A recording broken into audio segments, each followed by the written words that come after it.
Set করা হবে। আমাদের আল্টিমেট গোল থাকবে আপনাকে জব প্লেসমেন্টের জন্য যতটুকু সহযোগিতা করার প্রত্যেকটা স্টেপেই আমরা আপনাদেরকে পাশে থাকবো। এমনকি গাইড করব জিনিসগুলো আপনাকে, যাতে আপনি কোনো ভুল না করেন বা ওরকম সমস্যার জন্য না হয়। আচ্ছা আচ্ছা। আর জব পাওয়ার পরে তো জানেনই আপনার ব্যাকগ্রাউন্ড ভ্যালিডেশন আছে, 5 বছরের এক্সপিরিয়েন্স থাকবে আপনার। সো ওগুলোর রিয়েল লাইফে প্রুফ লাগবে। সো আমরা যেহেতু কনসাল্টিং ফার্ম, আমাদের পেরোলে অলরেডি স্টুডেন্টরা কাজ করে। সো আমাদের প্রসেস আছে, লিগ্যাল প্রসেস আছে সবকিছু, ব্যাকগ্রাউন্ডে সবকিছু টেক কেয়ার করার জন্য। বা ওকে। যেটাই হোক, প্রত্যেকটা জিনিস আপনাদেরকে আমরা গাইড করবো যাতে জব প্লেসমেন্টে আপনার কোনো সমস্যা না হয়। আচ্ছা, থ্যাঙ্কস। এটা হচ্ছে আমাদের ওভারঅল প্রসেস। আচ্ছা ভাই। আর আই থিঙ্ক সবাই আইসে গেছে, right? So hi Rima.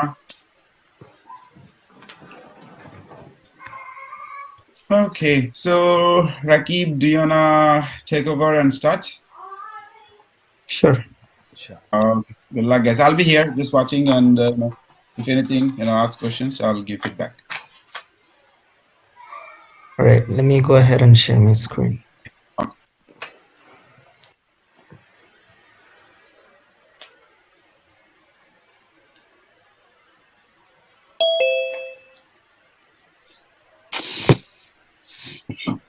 Can you see my screen?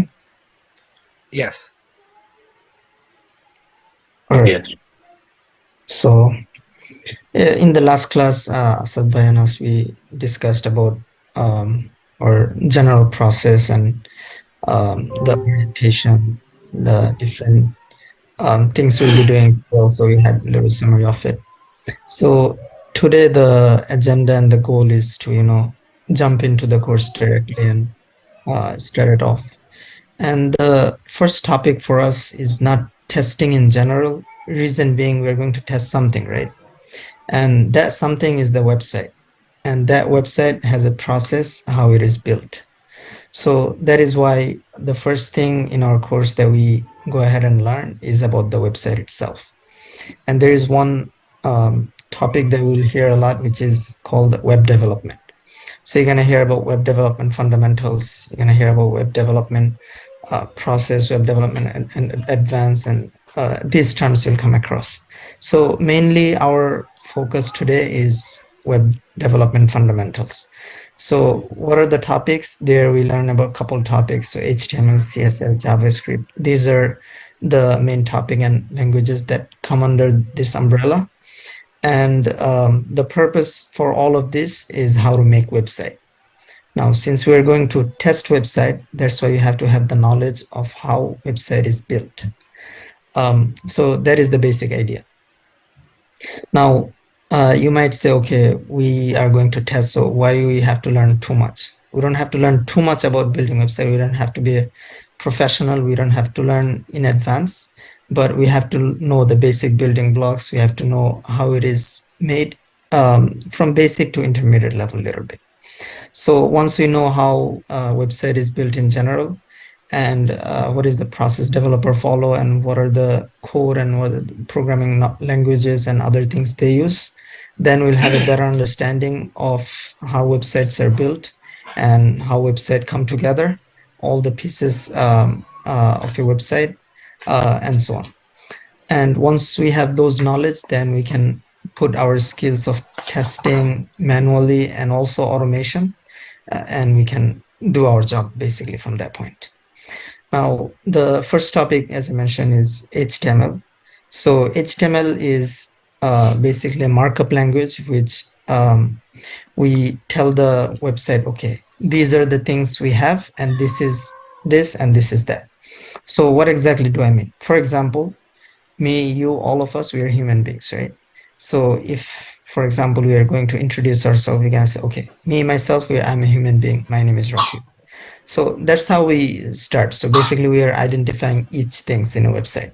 So we are going to say, okay, look, this is a header, this is the title, this is a question, this is a paragraph, and this is normal body text. So that's basically idea behind HTML. We are saying exactly what each things are. We are identifying them. We are marking them. So for example, if we take one example from a normal store, if we go there, we're gonna see that each item, they have a title. So if there is one shirt, it has a name, and it's gonna say, okay, this type of shirt it is. So that's the idea behind HTML. So each element we have, each item we have in a website. So for each thing, we are going to identify them, and there's the purpose for HTML. Now, before we jump into HTML and CSS, JavaScript, those languages, let's move back a little bit and learn about software testing and these basic concepts that will be helpful for us as well. So what is software testing? So this is a question the interviewer might ask us, and we have to have a better knowledge from ourselves to do our job as well. So software testing is an activity to check whether the actual results match the expected results and to ensure that the software system is defect free. Now, this is this could be one definition. There could be other definition as well, but this is a very good definition, which if we break it down, you see a couple of things coming together. So the first thing is saying that it is an activity to check whether the actual results match the expected results. So these two terms, we should break it down. So actual results. Actual results are those results which actually happens. And expected results are those results which the business and the developers and tester we are expecting. So what do I mean? For example, if we go to google.com and we type anything, iPhone, iPad, and then we search, what is the expected result we are expecting? The expected results are there could be multiple results and multiple websites that are going to be listed. So that is the expected result. Now, if we search it and then we see 404 error, now that is not expected results. We are not expecting that. So what is that result? That is actual results. So now as a tester, we come in, we say, okay, if I type iPhone and then I do a search and then the results is 404 error, that means it is not correct. Why not? Because the expected results are a list of examples, list of websites, but that is not matching with the actual results. So as a tester, that is our job. So this is a very simple example, but it's going to be complex when we are doing variety of testing. But in general, they break it down to this root and this fundamental. So everything in the website, we have an expected results. We are expecting something. We want the website to behave in certain way. But there is also, we have to keep in mind that sometimes it doesn't work the same way as we expect. So there are actual results. So we have to, as a tester, we have to make sure that all the results, they are behaving and they are matching with the actual results. With the expected results. So the actual results, they are matching with the expected results. And to ensure that the software system is defect free. So defect is a term we use in testing and in our environment, in QA environment, in order to explain that the system has an error. So what do you mean by error or defect? It's basically when the actual results and the expected result, they don't match. So what does that mean? Whatever business is expecting, whatever as a tester we are expecting, and the actual results not matching, if it doesn't match, that means it is a defect, no matter what it is. So for example, the business requirement, it is saying, all right, so we have a title, the title should be blue. Now we go to our website and we see that the title is not blue, the title is black. So is that a defect or not? Now the question we have to ask ourselves, okay, black is looking nice, black is looking better than blue, but is it matching with the expected result? No. The expected result is it has to be blue, but the actual result is black. So in our eyes, we're not thinking about if it looks nice or not, but we are just comparing. So in our comparison, it's not matching. So we're gonna say, okay, it is a defect. Everyone understand that part? So whenever the actual results are not matching with expected results, it is a defect. So these are the two main role we have as a tester. The first thing, all the behaviors, all the graphics, everything in the website, all the actual results should be matching with the expected results, and it has to be defect free. And what is defect? We explained there a bit. Now we have a link here for defect. If you go there, it's gonna we have a nice article there, so in your free time you can go ahead and learn more about defect and how it is used as a term, and also in our environment between developers and QA testers. Now let's move on a little bit. It involves execution of a software component or system component to evaluate one or more properties of interest. So this basically is saying that whatever our software components are. So remember last class, Asad Bhai, he was explaining that one website we might think in very simple eyes, but they're very complex. So for example, we gave an example with target.com. Target.com has so many components, so many modules. So there are thousands of them, and that means all those thousands, they have different teams that are handling those modules and those features and those components. So these are the terms you'll come across. Features, modules, components. So all those components, so involves execution of a software component or system component to evaluate one or more properties of interest. So all the metrics, all the type of testing we're performing, all the execution in all those different components basically. Now let's move on next. Software testing also helps to identify errors, gaps, or missing requirements in contrary to actual requirements. It can be either done manually or using automated tools. So software testing also helps to identify errors. So when we are performing software testing, when we do the testing ourselves in a website or in a mobile app, what are we doing? We're trying to identify errors. So for example, we find that one button is not working, and then one result is not matching with the expected result. Then what are those? Those are errors. So we are going to identify them, and we're going to highlight it to the team. Team, look, this is not working. We expected this button to perform this function, but that's not what happened. Gaps or missing requirement. So there could be, for example, one paragraph is missing, for example, or there should be one text field which is supposed to be between, for example, first name and then last name. There should have been a middle name field as well, but that is not there. So what is missing? A requirement is missing. So whenever we find this type of errors, this type of gaps or missing requirements, our job is to record those and then report those. Now, this same action, what we are talking about, identifying errors, this could either be done manually or using automation tools. So manually, we are talking about we ourselves as human being, we are opening the browser, and then we are typing in google.com, youtube.com, target.com and entering it, and then going there and actually doing the test ourselves. So there is manpower, there is our own effort is being put there. Now this same action, opening the browser, going to google.com, and then clicking on the button, typing that, checking the website. So all of those functions, they could be done in automated process as well. So for example, if ourselves as human beings, we don't do it, but we tell the machine to do it, the machine performing all those actions, that is the automated procedure. So as mentioned earlier, that if we do manually, there is a lot of expense because there is manpower going there. So for example, regression, if we have to test 18,000, 20,000 test cases every day, that is going to require a lot of engineers, which that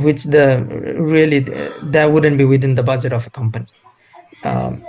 But if we as automation engineer, we write those testing, write those script and code, and then we tell the machine to run it.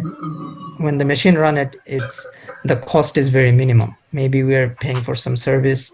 Most of the time, it's open source. We talk about Selenium, this is open source from Google. Maybe some other tools that we have to pay for it, and there is electricity cost and server cost, those only. But automated test compared to manual, it is very cheap. Up until now, anyone has any question, or is it clear?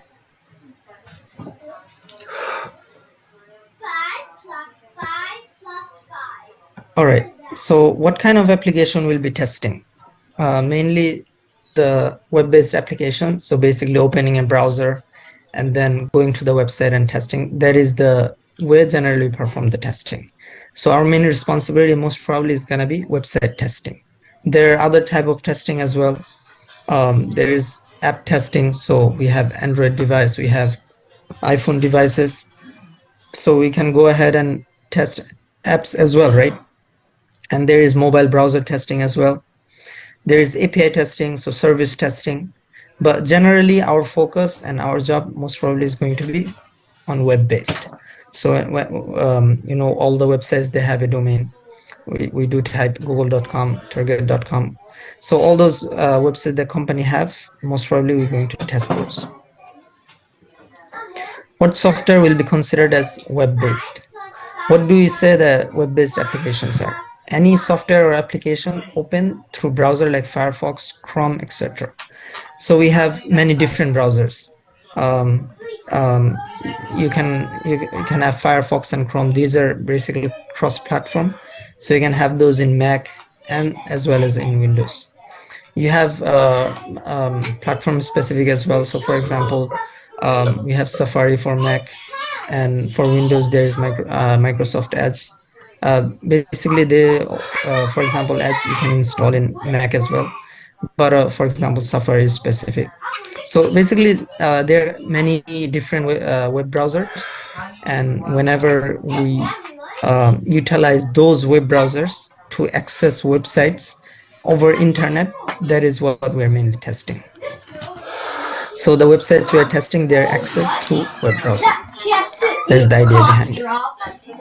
What is a web browser? A browser is a software that is used to access the internet. So what is an internet? Internet is basically a network where different servers, computers, they're interconnected. So whenever we have all those connected, we connect to the internet, then we can get access to everything in internet. The most common browser software titles on the market are Microsoft Internet Explorer, Google's Chrome, Mozilla Firefox, Apple Safari, and Opera. So these are the major ones, and there are many more. Our next topic is about private browser. So in the different browsers we generally use, they have one functionality or one feature that most of the browsers they support is a private browser mode. So for example, private browsing capabilities are built into the internet browsers you use every day. Through sometimes they go by different names. For instance, Google Chrome has incognito. So maybe you're aware of it. So if you have Google Chrome, if you go there, you'll see that new incognito window. And once we go there, you will see that it's going to show us here anonymous face and new incognito tab. So here basically they're not going to save all of this. So the main idea behind it, that we do have this capability in different browsers. So for Chrome, we have incognito. For Internet Explorer, we have in private mode. By using a private browsing session, you can keep your search history and other data somewhat secret. So for example, in our normal Chrome browser, if you open it in normal view, and then we search 5 websites, we can go to the history and check all those 5 websites that we just visited. Now, once we turn on the private incognito in Chrome or in private mode in other browsers, then whatever you search in that session after opening it, and then if you go to history, we're not going to find anything because it's not saving the history. So by using a private session, you can keep your search history and other data somewhat secret. So you cannot say with 100% guarantee from your network admin everything is ignored, but the history and other data, they are not saved in that sense. Next topic is about URL and domain. Is everyone understanding? Any question or concern until now? No. No. All right. So you can move on, right? Yes. Yes. So next topic is about URL. So these are the terms you'll come across a lot. The address of a World Wide Web. So what is this World Wide Web? So this is basically an organization. They control internet and they control website, basically. This is very big thing to say, but you can understand in that sense for now. So this is the organization, they're responsible for it, right? So a domain name is part of a URL, which stands for Uniform Resource Locator. You can see the visual difference in the following examples. So just imagine when we go to any browser, what do you do? Generally, what we do is, for example, google.com, and then we search. But actually what happens is the whole URL is like this. So just let's look from the beginning. http://. So what is this part here? This whole thing is URL, right? And it has different portions. So in the beginning, initially we have HTTP, hypertext. So HTTP, this is basically a protocol over which we access the documents and the resources for this URL. And the next part is domain name, www.thiswebsite.com. This is called the domain name. So whatever website normally you type in, there is the domain. And after the domain name, we have other resources. So those generally we access through forward slashes. So forward slashes, and then we have those specific ones. So this basically is, for example, domain names. It is actually a folder. And then inside domain names folder, we have another folder named online.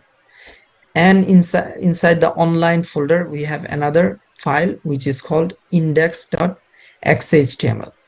And this whole thing together is called a URL. URL stands for Uniform Resource Locator. What is an IP address? A unique string of numbers separated by periods that identifies each computer using the internet protocol to communicate over a network. So each computer, my computer, your computer, and all other computer, they have IP address. IP address, we can think of it like ID card. So for example, if all of us, we have a driving license or government ID, right? So there we have a couple digit number, 9 digit, I think.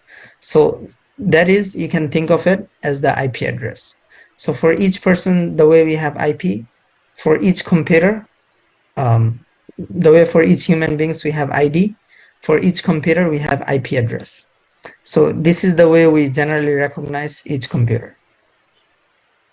So for example, if you want to access a specific computer where something is located, then we have to access through the IP address.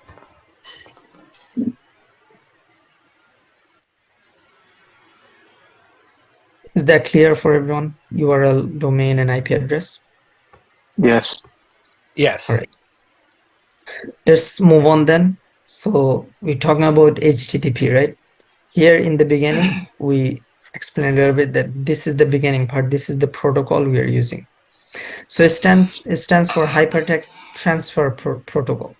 So HTTP is the protocol used to transfer data over the web. So this is basically a method which we use in order to transfer data. It is part of the Internet Protocol Suite and defines commands and services used for transmitting website data. HTTP uses a server-client model. So here a lot of things basically mentioned here. Let's break it down and understand it a little more. So here we explained that we have a domain name and then we have different resources. And the way we are accessing these resources are through HTTP model, HTTP protocol. So Hypertext Transfer Protocol. And then we're talking about client server client model. So what is server client model? Just open my whiteboard and explain. Can you see it? Yes. All right. So we are talking about client server model. So imagine this is the client and this is a server. So what happens is there is a communication that happens between client and server. So from the client, there is a request, and from the server, there is a response. Now let's break it down a little more. So for example, as a client, me and you, we say, all right, look, give me google.com. So that is our request, right? So I want to see the google.com homepage. That is our request. Now the server, which has google.com, all the resources, they give a response back to the client. All right, here, take this Google. That basically a HTML document, right? HTML document. And then you have other resources there as well. So what is this model? This is a client server model, server client model. So there is request and there is response. Request and response. Is that clear for everyone? Yes. Yes. Yes, So yes. for example, we go to a restaurant, right? And then as a customer, we look at the menu and then we place an order.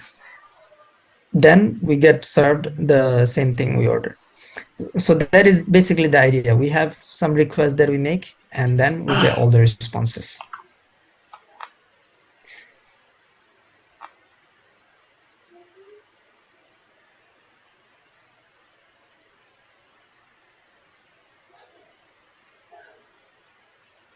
All right, so can see my screen, right? Yes. Yes. Yes. Have the hypertext transfer protocol, which is the HTTP. This is used in order to transfer data over the web. It is part of the Internet Protocol suites and defines commands and services used for transmitting website data. HTTP uses a server client model. So we, from our browser, we are making the request, and the server, which has all the document for the website, they are giving a response to our browser, and the browser interpreting all of that and then showing us the actual page. So that is the idea. Our next topic is about cookie. Maybe you heard of it a lot in the internet. This is actually not the actual cookie we eat, but this is browser cookie. So an HTTP cookie, also called web cookie, internet cookie, browser cookie, or simply cookie, is a small piece of data sent from a website and stored on the user's computer by the user's web browser while the user is browsing. So what happens is, for example, we are using the website, right? And a lot of website you go to nowadays, you're gonna see that they request for permission to save browser data and cookies. So basically, once you give them permission, then they can utilize for more enhancement and things like that in your browser for that website. So it can enhance your surfing of the browser as well. So the idea is the user's web browser, this has stored this type of data stored on the user's computer by the user's web browser while the user is browsing. Cookies were designed to be a reliable mechanism for websites to remember stateful information, such as items added in the shopping cart in an online store, or to record the user's browsing activity, including clicking particular buttons, logging in, or recording which pages were visited in the past. They can be used to remember arbitrary pieces of information that the user previously entered into from different fields such as names, addresses, passwords, and credit card numbers. So what is the idea behind it? The idea behind it, so let's imagine and take these same examples. So if, for example, there is a website we go to, and the first thing they ask is for my names. What I do is I type in my name and then I submit. And then I continue browsing the website. Now in different parts of the website, I might have to give my name again, right? Now, if we have that same name saved as a cookie, then what's gonna happen? I don't have to type all the time.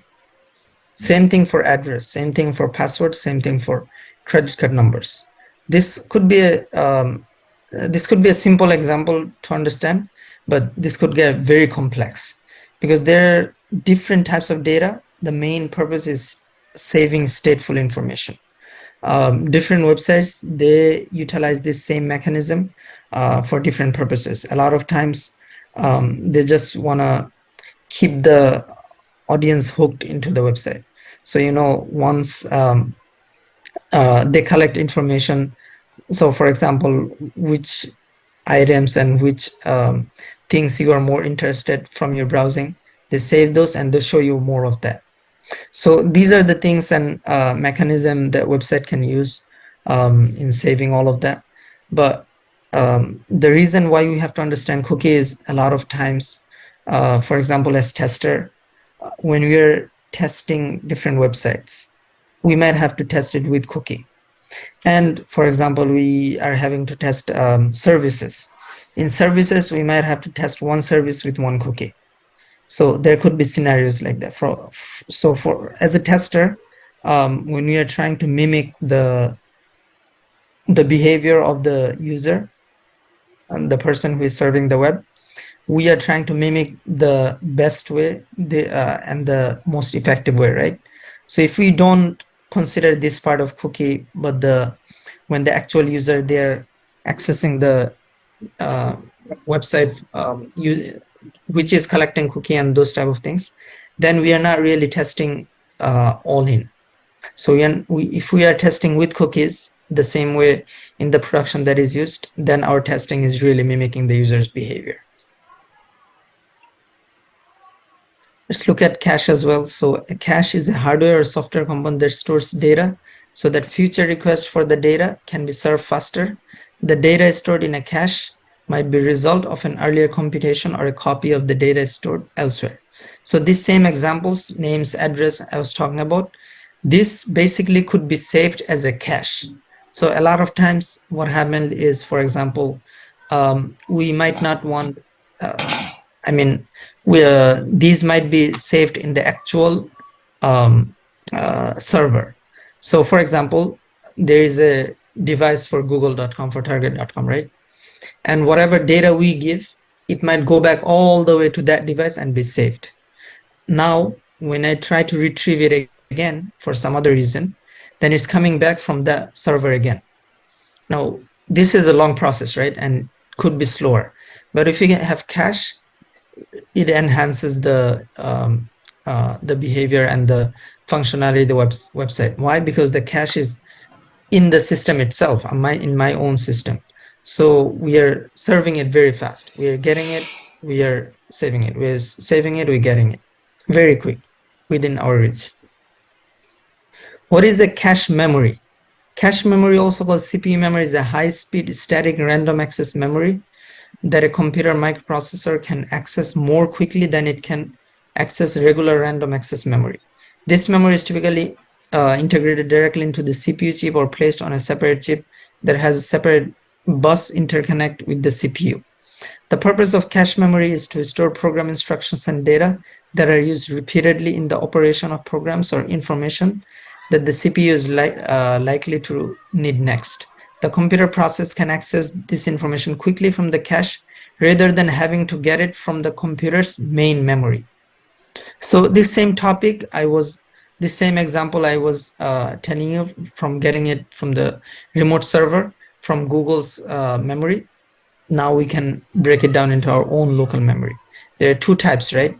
So one is we might have to save it in the actual memory, and the other is we might have to, if we go ahead and save it not in the actual memory but in a random access memory, then it is faster because the device itself, it doesn't have to go back all the way in the main memory. Is that clear for everyone? Yes. So the idea behind cache is basically this. What is the idea behind it? we have to serve faster. So if you go all the way to the root and save it there, then access it from there, then it is slow. But if we have it readily available within our reach, then it is faster. So this is one of the reason we utilize cache and cache mode. Rakib, you might want to show them, like, let's say go to any website and show them where the cache and the cookies are saved. So then, next time, just open any browser. Let's say go to Target or somewhere. I'll just tell you pretty quick. All right. So let's go to target.com because You see that there's a couple of ways you can see. You see there's a lock icon right next to the target. Yes. Targeted domain এর পাশেই, হ্যাঁ, ওখানে click on it, right click, you'll see cookies, right? So like on a domain specific, you click on it. So you see like all the website he's been to, like if you expand them, you will see all the cookies that they are using for that website. You expand any of them, let's say being, I don't know, whatever site you like. So cookies. Then you see like for that website they have only one cookies, but usually you will have a lot of them. So that's one place you can see all the cookies, and as well as you can go to the memory section where you're talking about the cache and everything. So go to open the DevTool. So right click on any of the page, then inspect. But then expand this. We'll just make it bigger. For side view, like just bring it down. Yeah, and probably close the bottom ones. So you can go to the application, I believe. There you go on the left side. You can see the local storage, cookies on a domain specific.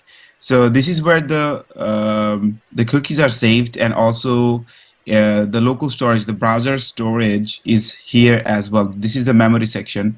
That HTML, CSS, and JavaScript to make the site faster. This is where the website would save their information within your browser. This is like your second layer of memory, right? And as a QA, like why do you like? I know Rakib has been explaining all this, right? But can anybody tell me why do you need to know about cookies? Like, what's the purpose as a QA? What are you gonna do with this?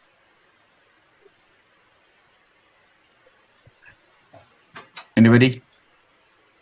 Where do you think that we might need to use this information to test any of the application? The cookies. Mm-hmm. It will make the process faster than usual because it already has the all the things saved in the cache, right? So two things we're talking about. One is cache, another one is cookies.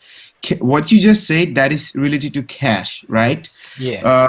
So that's the cache memory, that where it's storing the HTML and CSS to make the site look faster and not always hit the server. So that's with the cache, okay? But what about the cookies? Click on the target. Just click on the target. You see all these name, MUD, like blah blah. All this, the name and the values and the domain, all the information is telling you. So these are different cookies that Target is using as of now to work. Okay, I'll give you a very good example, right? So let's say login feature, right? How does your browser knows that you are logged in versus you're logged out? The way it works is that, so when you, let's say, go to Target or Chase or any other website, you put your user ID and password, it goes to the website, the server, right? Validate the credentials, and it will automatically generate a cookie. The value would be something like this, and it will name, the developer will just use certain name, like as a login cookies or this and that, right? Then basically this cookie is your authentication token. As long as you have that token in your browser saved, it will keep that connection alive with your browser and the server. That's how it knows that you are a logged in user, okay? As soon as, like, when you log out, that cookie gets deleted from here. That's how your browser knows you are logged out. So certain features in the website are driven by the cookies, right? You can modify them. Since this is open, you see, anything you see in the website, this is open source, like anybody can see all these things. Let's say in your company, you are building the login feature for the first time, and they're saying that, okay, hey, such and such, we just created this feature. This is based off our cookies. Can you go and test it? So you have to do positive testing, negative testing, edge case scenarios. Okay, after I log in, what if I like just double click on any of the value? You see, and type something else before, after, or something, just change the entire thing. You see, you can modify them, right? Because this is open source. So you can see it. Now, your question is that what if after I get logged in, if I modify the cookie, am I going to get logged out, right? Or am I going to still be logged in? Should it force me to log out and delete all the sessions I have? Now, these are the questions that you need to ask your business, and these are the scenarios you need to test. What if you copy this? Okay, I'll give you another example. Let's say you are one of the prime customer of Target. They give you special discount, this and that, all that stuff, right? They're sending you like, oh, we're gonna give you 80% off for next $500 you're gonna spend. So they're giving you an offer with a code, right? Offer code, Yeah. and you get 80% discount. Now, I am using it. Then I think, you know what? I'm going to give it to my friend. Like, I'm going to give it to you guys. Like, hey, Rakib, I got 80% discount. Take this code and use it. And should Rakib be able to use that code or not? Now, how are you going to validate that? Because that promotion is only for me, not for Rakib, right? Or any of the other person, right? So if you copy paste, share your information, these are sensitive information tied with your account. So you should not be able to get that discount, right? Because that cookie will be registered against your account authentication in the server. So as a QA, many of the features we test that are cookie based, many of them, right? Especially anything service related, login, credentials related, they use cookies all the time. Another example I'll give it to you, when you log into, let's say, Chase.com, right? If you stay idle for 5 minutes, what happens? It's logged out. You'll get a warning, first of all, in the beginning that, hey, if you don't, like, if you stay idle, like, you will see a clock, like a seconds, that, do something or we're going to log you out. Ereconnect warning then? Yes. Yeah.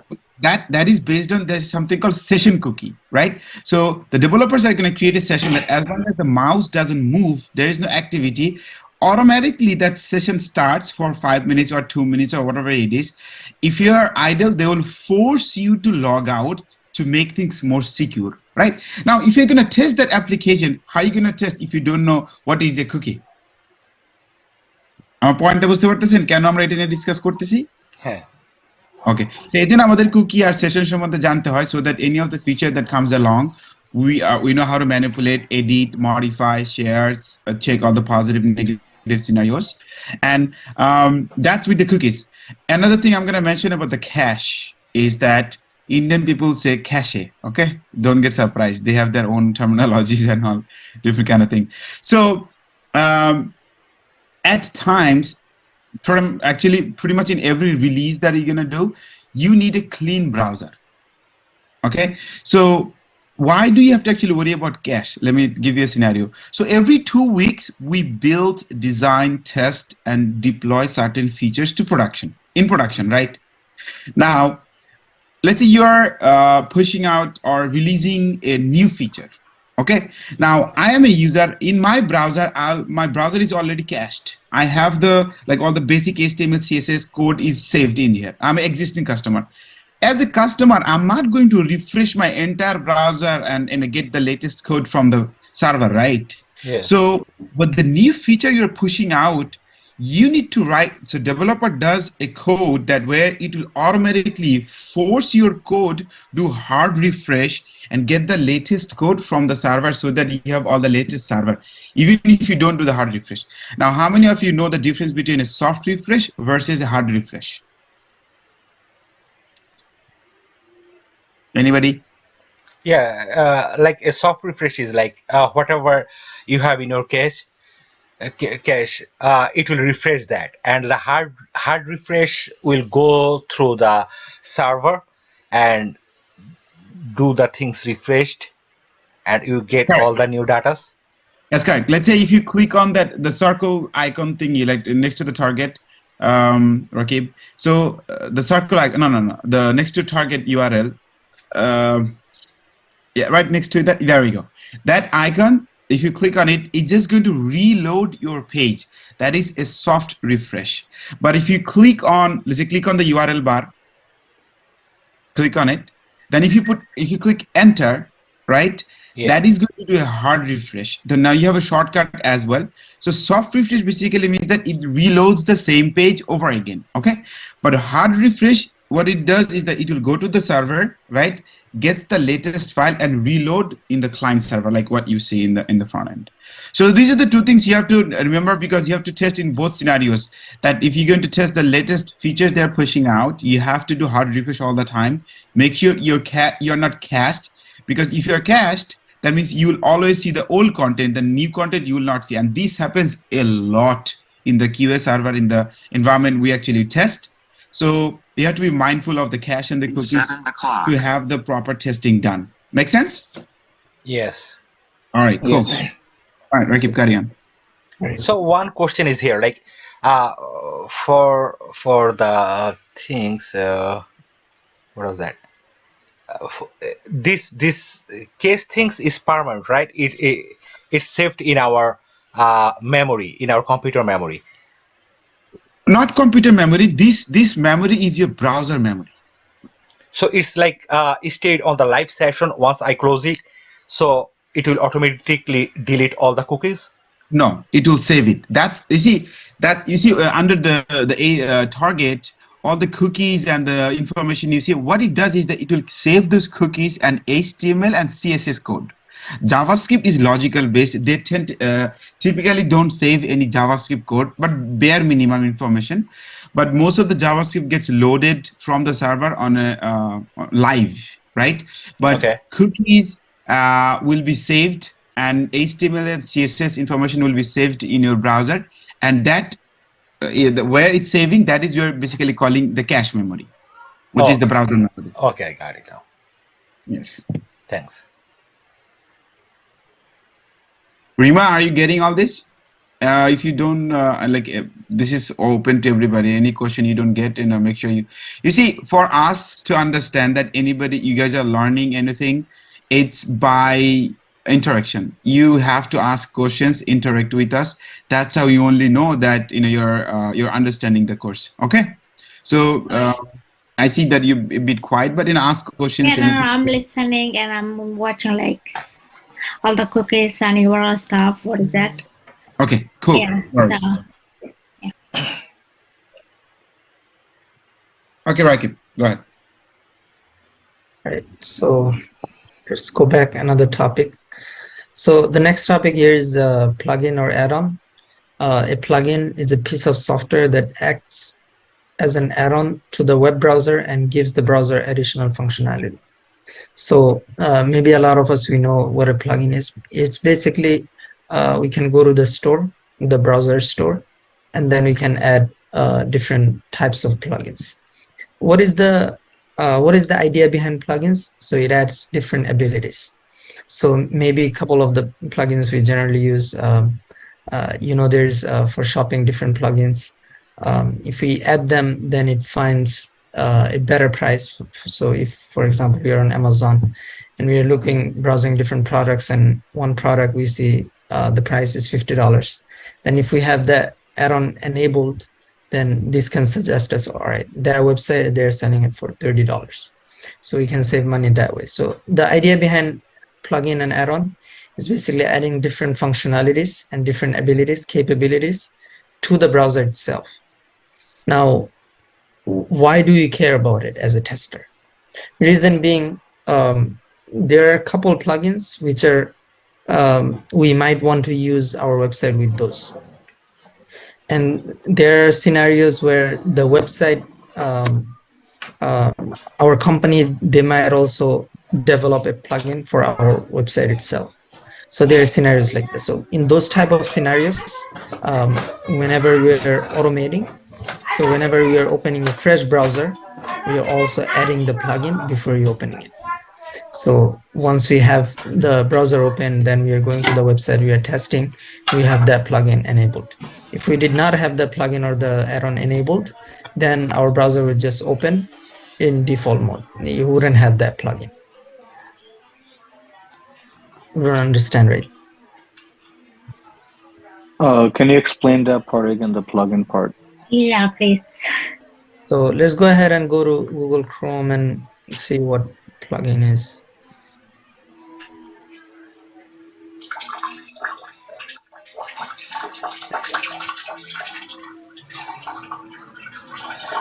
All right, so these are the extensions.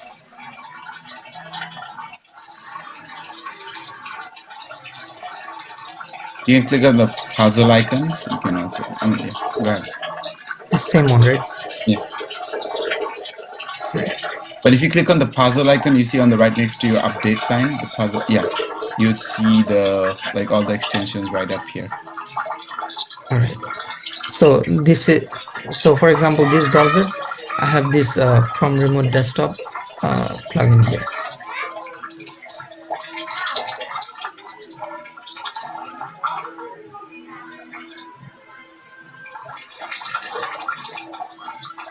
Let me show you this way. So this is the store I was talking about. So here you can see there are variety of add-on. Many people use different ones.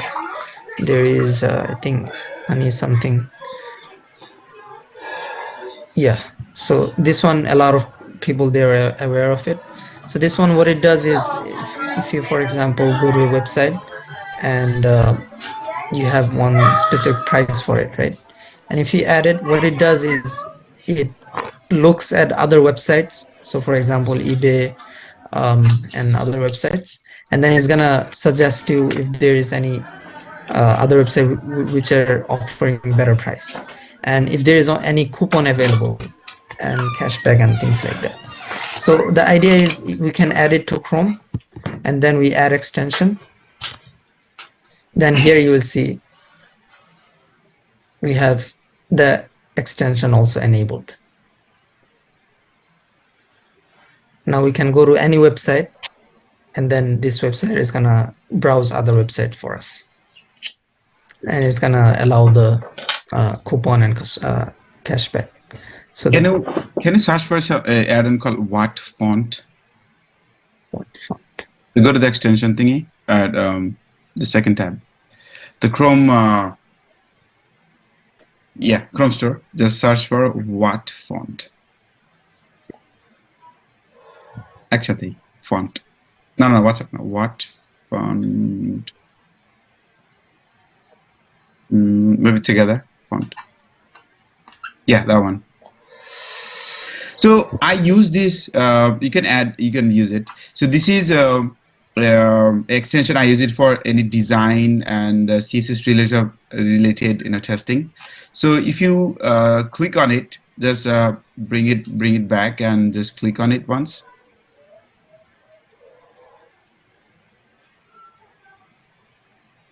ওটা pin করে রাখো তাহলে আসবে ওখানে just click on it.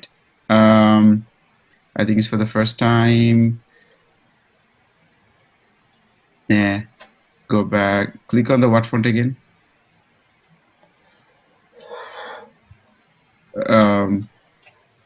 If you click on what font, what happens? Okay, now it's activated now. So when you click once, it should get activated. So it's opening the thing options.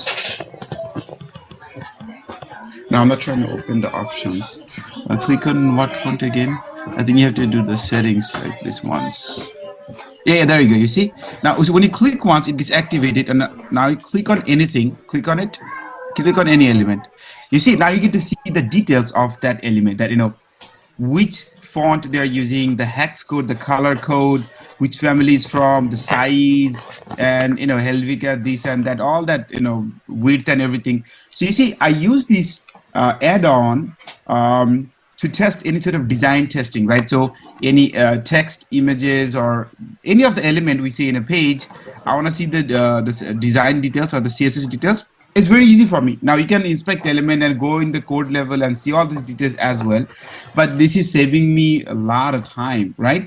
So we use a lot of these add-ons, right, in the browser for our testing. It helps us to kind of facilitate much faster with the testing.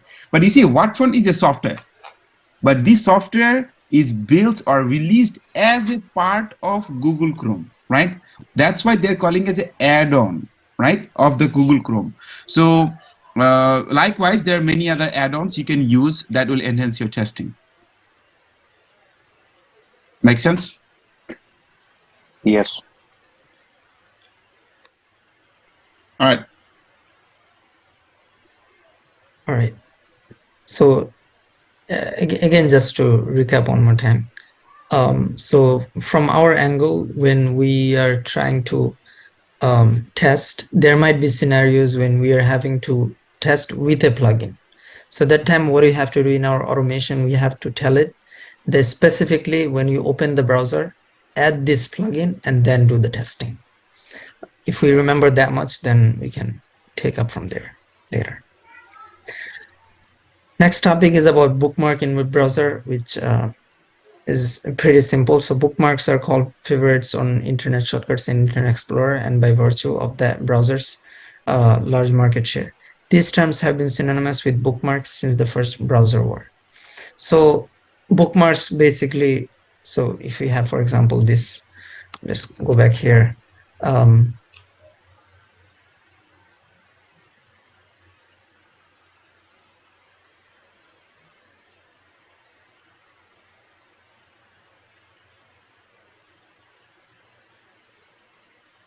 right, so this is the bookmark here. So different websites and different, different websites, when we save them in the bookmark, we can have them organized in folders, folder structure, and the website itself as well. So the idea behind is we can access them very quickly.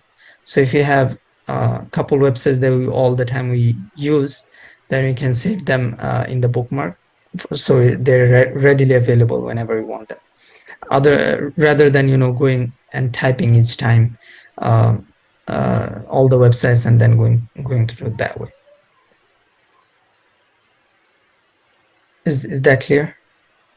So bookmarks and Yes. It's a favorite shortcut, right? Bookmarks is like whatever site I like, I can make a shortcut so I can easily access there. But how is it related with the software testing?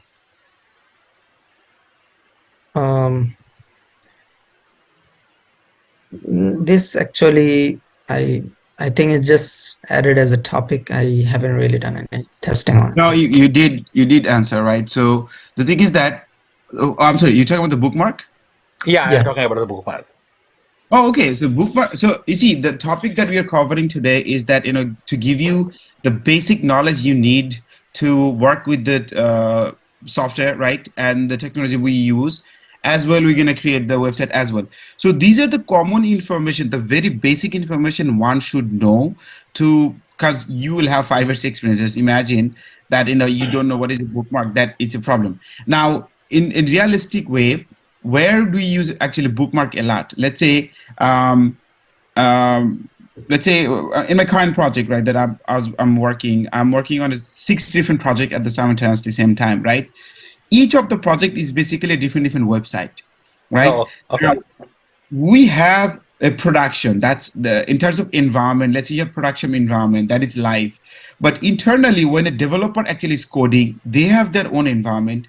UA has their own environment. Basically, when I'm saying environment, it's a different server, right?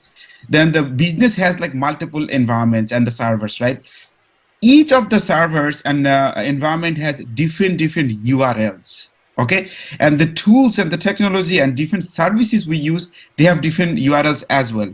Now, and currently in my project, each of the project I'm working on, I have at least 50, 60 different URLs. Now, where are you going to save them? You're not going to save them one by one. So you can create folder. If you go back to browser, Rakib, and just open the bookmark, and you see, like he has it right now. You see, he has a bookmark, so you can create these folders. Within each folders, you can save as many URLs and information. Not only that, in the bookmarks bar, you can also save JavaScript as well, because your browser understands JavaScript. There are tons of different things you can do. So We mostly use Bookmark to organize our informations, the URLs and JavaScript or CSS related information, or save user ID password, or modify or manipulate them. So that's where you're going to need this information to know. Oh, okay. It's clear now. Yeah, thanks. Yeah, so this is basically for organization purposes from our own end. So we don't have to, look through different documents and different sites and Confluence. But in terms of pure testing, there wouldn't be like direct testing we're talking about. Next, what is settings contains in browser? Select the tab of the settings you want to change. You can choose from general, content, connections, programs, and advanced. You can change the browser's appearance, select your home page and default programs, and delete browser history. You can also modify other Explorer settings with advanced tab. So in all the browsers we use, Chrome, Brave, Safari, and a couple others, Firefox, all those that we use. All the browsers, they have settings, and in settings we can perform different changes. So for example, in general, we might have a couple options that we can choose from: content, connections, programs, even with data. So all the history, all the browsing data, all the cookies, all the connections. So font, size, color. So some people, they're disabled, they cannot see small fonts. So what they can do is they can go to the browser and they can choose a bigger font. So once they choose a bigger font, whenever they visit any website, so the fonts are there, they appear bigger because they have visual problems. Some people, they cannot see some colors.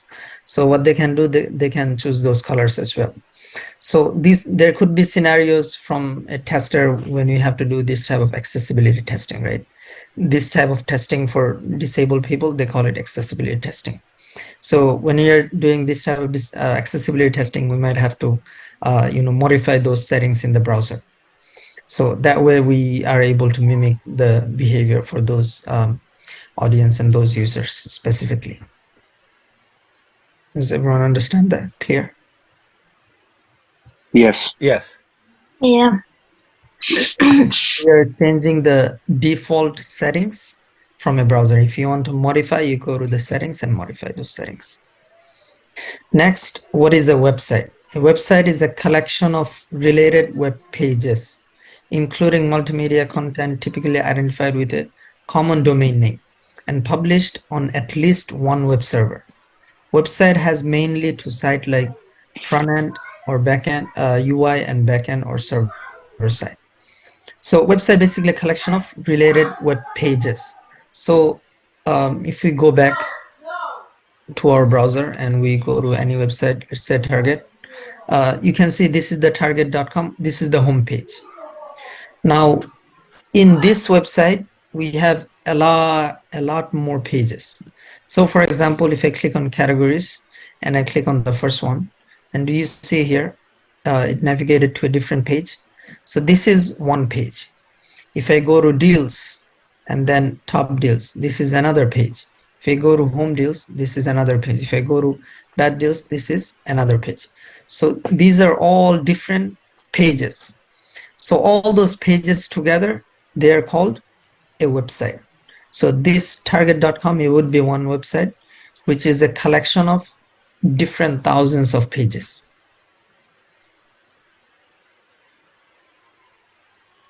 And they can have different things, including multimedia. So it can have video, it can have pictures, it can have different Flush and other type of document as well. So typically identifies with a common domain name. So generally, for example, like target.com, google.com, bigtech.com, and ebay.com, amazon.com. So these are all domain name and published on at least one server. So one website can have multiple servers. We're going to talk about that later. But here, very important topic for us is these terms. So front end or UI or back end or server side. So let's talk about front end or UI first. So front end or UI stands for user interface. It's also called GUI, which is the graphical user interface. So these terms what they mean is whatever we see on a website. So for example, going back to Target, this is the UI. This is the front end. So this is what we are seeing. We can see this image here, Black Friday deals, these couple products there, and then there are other products, and there are some pictures, there are some promotions and things like that.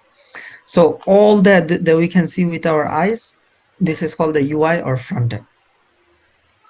Now there is the back end, which is we cannot see, but they function.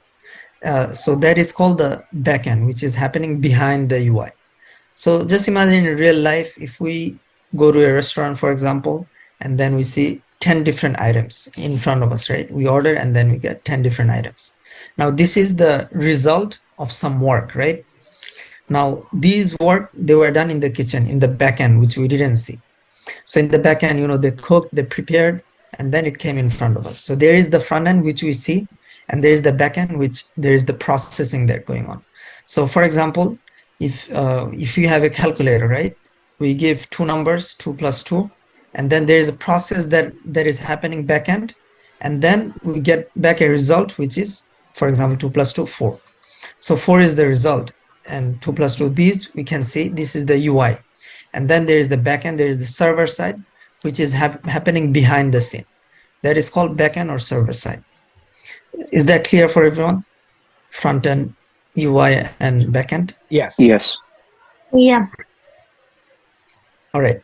If we understand this part, front end, backend, then we're going to understand this. What language you need to create a website? For front end, so front end is what we see again, mainly HTML, CSS, and JavaScript. So these are three things we use for UI. So HTML, what is the purpose for HTML? As we talk about, the purpose is markup. We say this item is this item is a picture, that is a paragraph, this is a header, this is the topic, this is this is that. So all of that identification is performed by HTML. We call it the markup language, hypertext markup language. The job for HTML is to mark up different things. Then it comes CSS. CSS comes to enhance the HTML visually.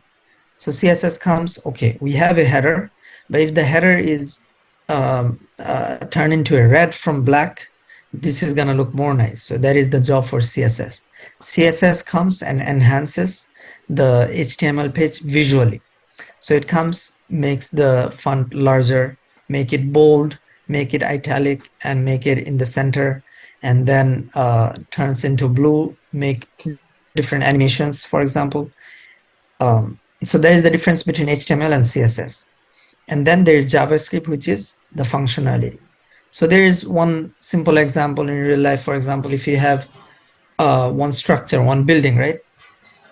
In the building, we have a different skeleton there. So you have different bricks that are coming together, different woods, floor, the foundation, all of these, they're the structure.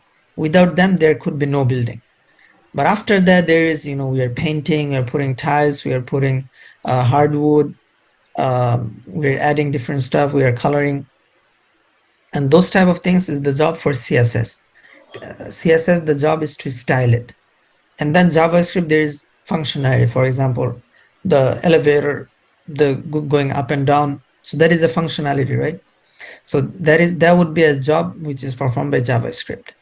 So with these three together, HTML, CSS, and JavaScript, we have a front-end website. So you have the front end for it. And then for backend, we have ASP.NET, JSP, PHP, all these languages.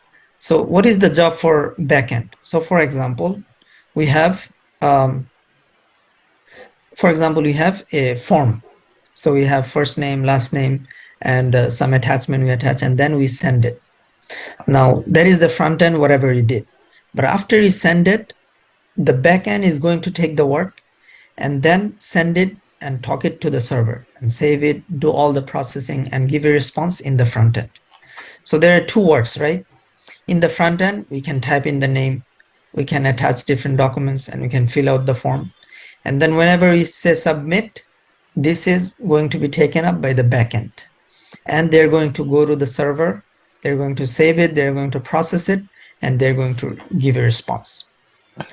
But in our course, we'll idea about front-end language. So we are mainly looking to front-end languages because that's what mainly we are testing. For backend, because these are languages we're going to learn Java, so we don't really have to go too much deep into it. All right, let's start how to create a basic website. Before we go ahead and actually write the code, let's go ahead and go with this document theoretical understanding of it, so we have better understanding, and then we can go ahead and write it. So HTML is the standard markup language for creating web pages. It is the markup language. HTML stands for Hypertext Markup Language. HTML describes the structure of web pages using markup. HTML elements are the building blocks of HTML pages. HTML elements are represented by tags. HTML tags label pieces of content such as heading, paragraph, table, and so on. Browsers do not display the HTML tags but use them to render content of the website. So if you understand all of this, then we'll have a better understanding of how HTML operates. So let's take them one by one. HTML is the standard markup language for creating web pages. So again, going back to the site, we have a website, right? In the website, we have different elements. So this on the top, if you can see the location, that is an element. Then we have a logo, this is another element. Then we have this menu, and in the menu we have couple items, these are all elements. And then we have a search area, this is also an element. So everything, whatever you see on the website, they are an element, and those elements have to be marked up. So they have to be tagged. If you go to any store, there is tag for each item, right? So similarly on a web pages, we have to have tags for all the elements. So HTML is the standard markup language we use. There are other markup languages as well, but HTML is the most famous and widely used and recommended by W3C as well. The next point is HTML stands for Hypertext Markup Language. So HTML is the acronym which stands for Hypertext Markup Language. So let's break them down. Hypertext. What is hypertext? Hypertext is basically a link. So for example, in our document we have couple links. Do you see this web pages? This is blue. This is actually a text which has a link behind it. So if I click on it, you will see it's going to tell me that there is this Wikipedia link which is there. Now the pages application is asking me if I want to open it. If I open it, then it's going to open the page. What is the idea behind it? The idea behind is we have a text which has URL behind it. So basically a text which has URL behind it is called hypertext or a link. Hypertext markup language. So this is basically a name which came from before 1970 something. Was Tim Berners-Lee. He was the one who started making website. That time the website only had a couple pages and one page is interacted with another. So that was the innovation at that time. One page having a relationship, a connection with another page. When you click here, it goes to another page. That was the innovation. They didn't have the ability before that time, but once they have it, they gave the name behind it. So this same ability to have hypertext, they gave the name for HTML. Let's take the next point here. HTML describes the structure of a pages using markup. So going back again, so we have different things in this page, right? So we have the menu, we have icon, all of these, their structure. We have a page, we have this big bold header, and then we have paragraph. So all of these are defined by HTML. They describe the structure of it, which one comes first, which one comes later, which one is what, which one is the title, which one is the body, which one is the conclusion, and things like that. HTML elements are the building blocks of HTML pages. So each HTML pages, they will have elements. So this is one term that we should memorize. So if the interviewer, they ask, okay, what are the things that are there in HTML pages? They are collection of elements. Each element are represented by tags. How do you know that this is one element? Because that element will have one tag. What about another element? That element also will have one tag. So each element will have one tag. So tags, what is the responsibility of tags? They represent elements. HTML tags label pieces of content such as heading, paragraph, table, and so on. So if you have one heading, for example, in this page we have this web fundamental HTML. This is a heading for us, right? So this should have one label or one tag for this element. So this element will be labeled with a tag. So there will be a tag, and this is one element. If there is a paragraph, that paragraph is also represented by a tag. If there is a table, that table is also represented by a tag. And all other elements. If you have a picture, that picture is also labeled by a tag. Browsers do not display the HTML tags, but use them to render the content of the page. Now, in our element, we tag it beginning and end, right? But the browser does not show us whatever we tag, but browser actually render it, interpret it, and then show us the result for it. What do I mean by it? I'm going to show you in real life example right now.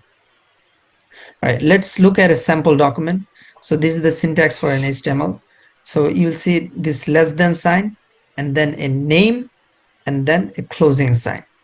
So this is what a tag is.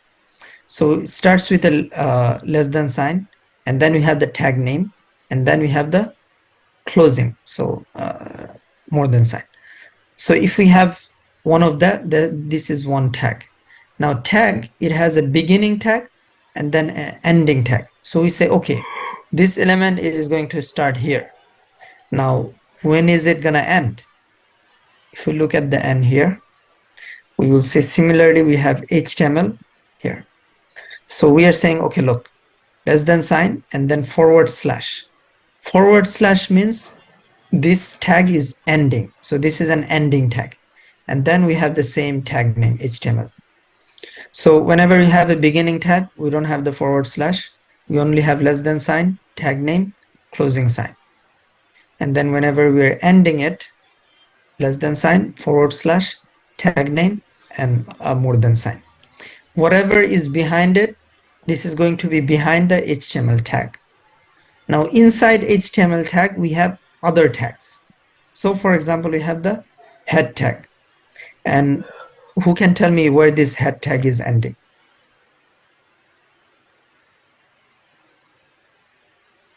Anyone? Where is it ending? Yes. I mean, isn't just the header? Or, the ending is right there, and then the third one. This one? Yeah. Right. And how did you recognize it? You ended with the thing.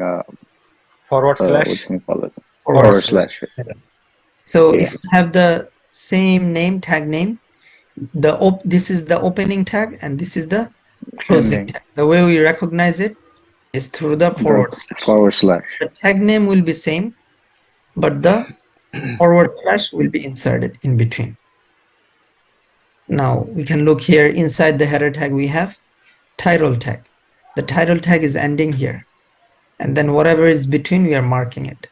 So remember, we are talking about HTML being a markup language, and we define it through a tag. So we can look here. The first one is telling the document, the page, that this everything between HTML, this will be rendered as HTML. So this is the HTML document. We have a doc type as well, which I'll show after. But whatever is in between is HTML, and then we have a header. What is a header? Header is whatever you see in the browser in the header. So do you see this part, URL and whatever on top? That is the header for the browser.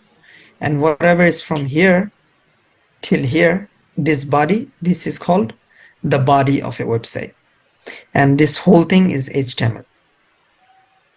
So if, for example, we have a title tag, this is telling the browser, okay, this website, the title is going to be my first website. Now this my first website is going to be shown over here on the top.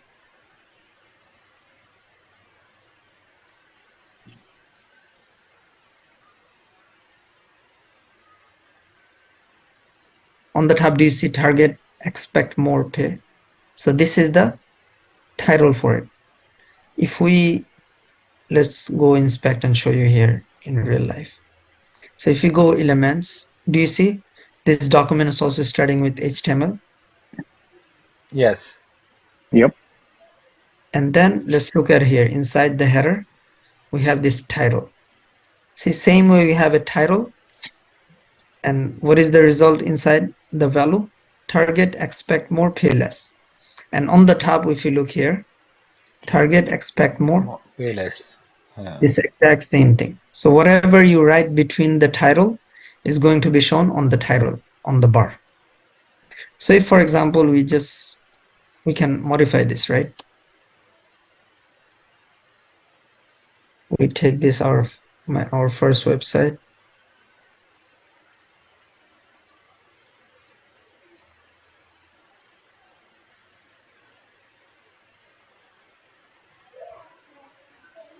Do you see my first website? Yes. So the job for the title tag is to show on the title here. Let's go back. Then this is the ending for the header tag, and then the body tag is starting. How do you know that this is the opening tag and not the closing tag? No forward slash. Or forward slash, exactly. And then inside the body, we have many more tags. So for example, we have the H1 tag, which is this is important HTML tag for tester. What does H1 stands for? Header 1. So there are different levels of headers. So we have the header 1, we have header 2, we have header 3, header 4, header 5, header 6. They are in different sizes. So header 1 would be the biggest size, header 2 is less than that, and header 3 and header 4, header 5 and header 6. So header 1 is the largest size, and header H6, that is the smallest. And then we have first name input.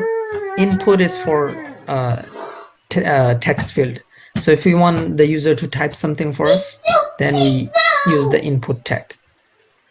Now, one thing I want to mention here is, do you see how we are using opening tag and closing tag? There could be tag which is opening and closing without the closing tag. For example, let me find an example here.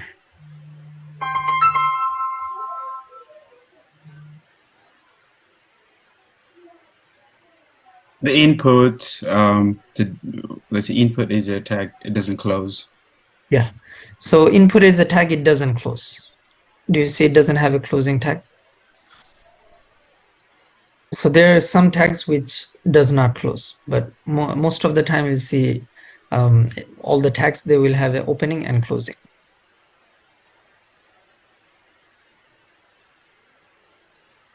All right, so we talk about header. So H1 is the biggest font size, and then H2, then H3, then H6 at the end. And then we can have input, we talk about it. Input is for text field. So for example, if you want the user to type their first name, then we are saying, okay, first name, and then input. This is going to take some text. There will be a text field, which the browser is going to render it. And then there is a password, which there is an input type password. This is going to be hidden by the browser. So you'll see when you type something, this will be like that. Why? Because the type we put password. Now let's take a moment and talk about whatever is in between here. So we talk about a tag. A tag can have a tag name, and then we also have some properties or attributes. So in between the inside the tag, before the closing bracket, you will see there are some values in key value pair. So this is a key and this is the value. So this is the name of the property and this is the value of the property. So this is one property. So what is the idea of property? Property is to add more information for that tag. So for example, we have one input tag which takes value for the user. And then we are saying, okay, type text. What type of input will this be? We're saying is going to be a text. So when you type it, it's going to be actual text. Now next we are saying max length. So this will be 10. That means that if we try to type more than 10 length, a word which has more than 10 length, then this will not allow us. So what is the idea for properties and attributes? The idea is to add more details to the tag. So let's look at the next one. Input, we're saying type is password. That means it's not going to treat it as normal text. It's going to treat it as password. And what is the max length? 10. Is anyone asking something? All right, next we have another input, which the type is button. So this will be a button which we can click. This will not be a text field, nor will it be a password, but it will be a button which we can click on it and there are going to be some functionalities. And what is the value? Login. That means the button, the name of the button will be login. Now there is another type also, which is file. This is going to allow user to open their System Explorer or Finder, and they can attach some documents there. Another tag we'll come across is the A, which is for link. And so we showed here on top, right? If we have anything like that, the blue highlighted, those are links we can click and it's going to navigate to a website. href, hyperreference, we have this property where we can specify which website is going to navigate to. So for example, we have click here, right? And the navigation is facebook.com. That means whenever the user clicks on this text, this is going to navigate to facebook.com. Then we have one image here. So let's look at it.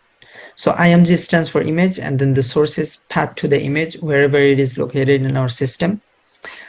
Then we are covering this with, all right, this is extra here. All right, so we are going to cover it with a link, right? Now, whenever the user clicks on this image, it is going to navigate to google.com.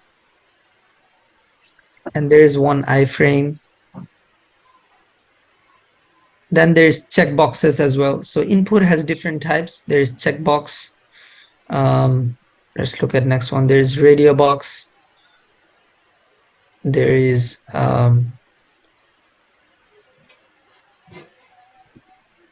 drop down menu as well. P stands for paragraph. Div takes a space. Span, we can take some space inside a div, for example. Then we have table and others. But what are we gonna do? You might wanna just copy the entire code, probably put it into the bracket, save it as HTML file, and they can actually see the same thing. Probably, I think it's gonna help them to understand better. All right. We already have it. Okay. Let's do that. All right. Yeah, So I think that will be better. this is bracket. So this is a integrated development environment or a text editor which we can use in order to write our code. So bracket is one. There are many others. You can use anything. If you don't have anything installed, you can use even Notepad. But if you have bracket installed, this will be there by default. But let's go ahead and create a new file. সবাই একসাথে করেন and তুমি ওদেরকে guide করো একসাথে যেন সবাই properly save করে ই করতেছে. So সবাই let's do it together so that you're not falling behind. And if you have any questions, you get stuck, Ask him so he can guide you through. All right, let's go ahead and What do we have to do? I'm sorry. do you all have brackets installed?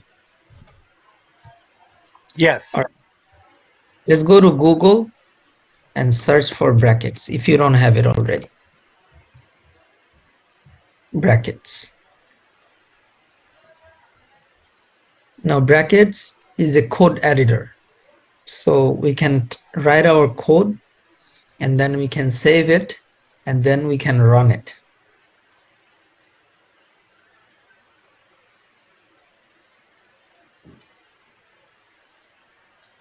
So you can go inside the website and then you can go ahead and hit the download button.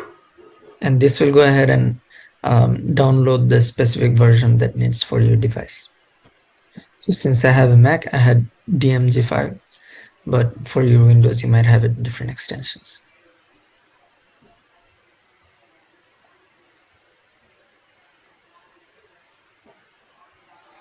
All right, once you download it, then you can go to your Finder or System Explorer, and then you can install it. So if everyone have it installed or who does not? I'm using my phone thing. What you call it? My Wi-Fi is not working. Okay. All right, for this, you don't really need Yeah, Wi-Fi. I'll just download. Huh? If you don't have it, if you have it I already installed, you wouldn't need Wi-Fi for it. But if you no, don't, I don't have it installed. Yeah, I then have to you can download use it. any default Can you go a editor. little back so I can see it, please? Because I'm. Sorry, Oh, can you? Okay. brackets.io is the website. It's iOS.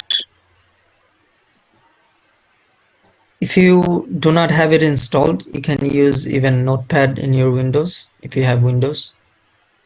Mhm. All right. And Mac, you can use So I text. have to be downloaded, right? Yeah, hit download.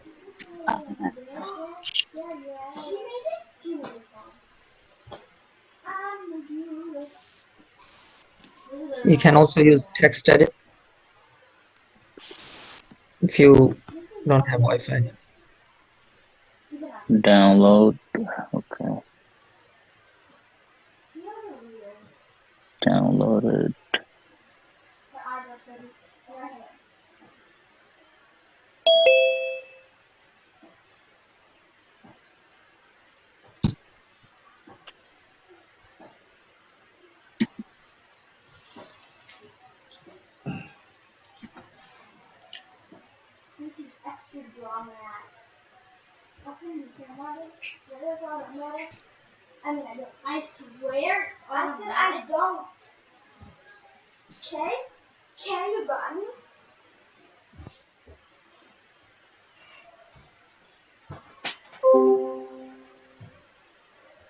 All right, and once you install it, anyone having trouble, you can share your screen and I can guide you.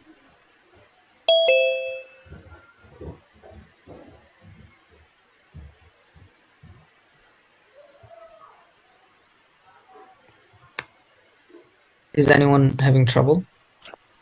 No.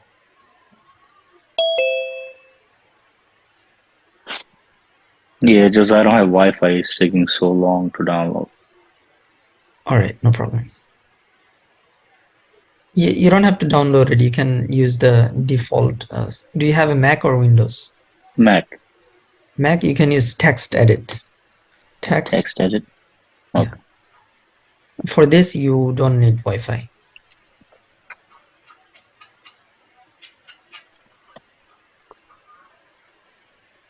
Yeah, I have the text Right. edit. New document. Okay.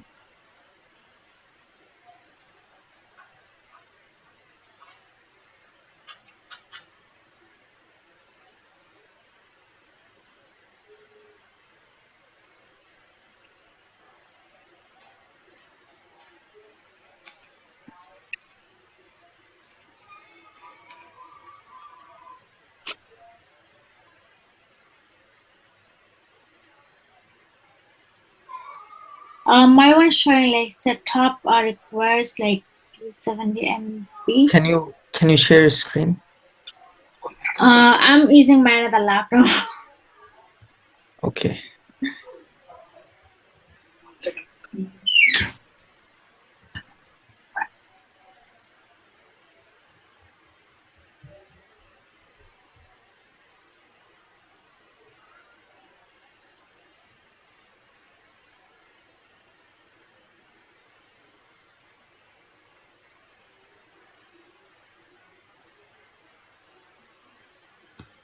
Right. What is the error you said it's showing you? I'm sorry. What is It's the error? showing like setup requires 270 MB. Yeah.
All right, so can anyone tell me what stage they're in?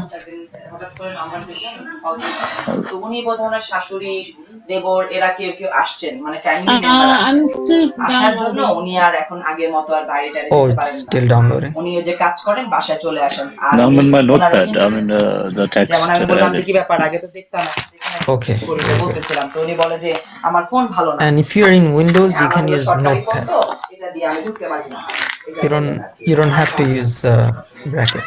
But once bracket downloads, then you can start using it. But for now, you can just open Notepad. Just type Notepad in the start. Notepad, and it should open something like this for you. Similar to this.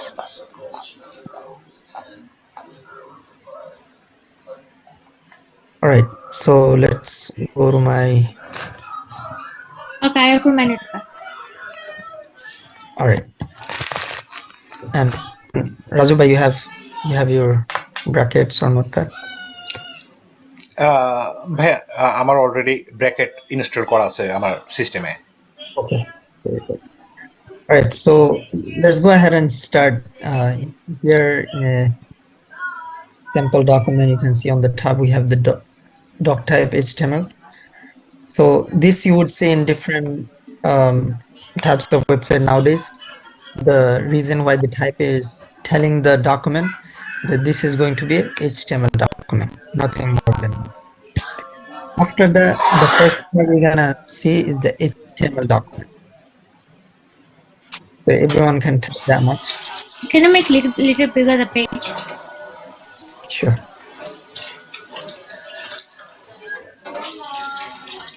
Can you see now?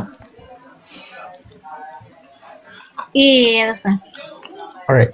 So the first tag, as I was saying, this is just to tell the page that this is going to be a HTML document, nothing more than that, HTML file. Next, we're going to say that we're gonna have HTML tag. This is the opening HTML tag, and this is the closing HTML tag. Inside this, whatever this is going to be written inside HTML, they're going to be rendered as HTML. Is that clear for everyone? Now, before Can you repeat it one more time, please? Yeah. I Sure. didn't get it. So the first line, doc type HTML, this will going to tell the browser that this document here is HTML document. Oh, Right. okay.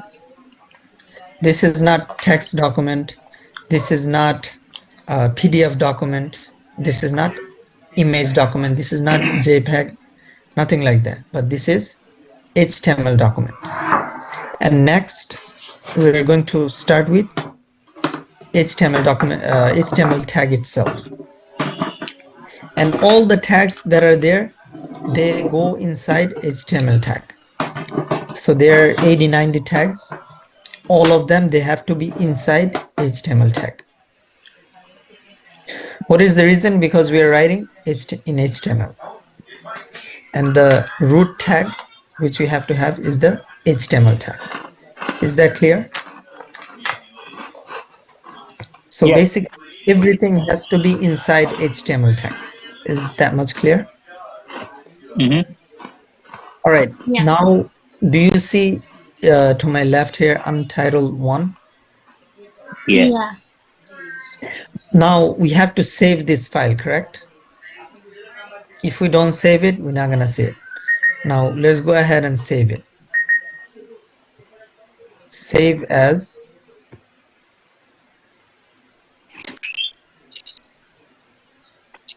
Let's save it in our desktop.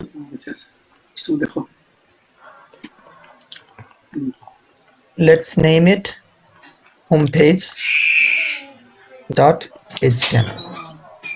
Now here is the main thing I'm going to talk about. The document we are going to write in HTML, the way we are going to save it is going to be saved as .html format. Did you understand? In .html format. Yeah. Normally when you save anything, for example an essay or other things, they are saved as txt file. But for us, is this a txt file? Is that a text file?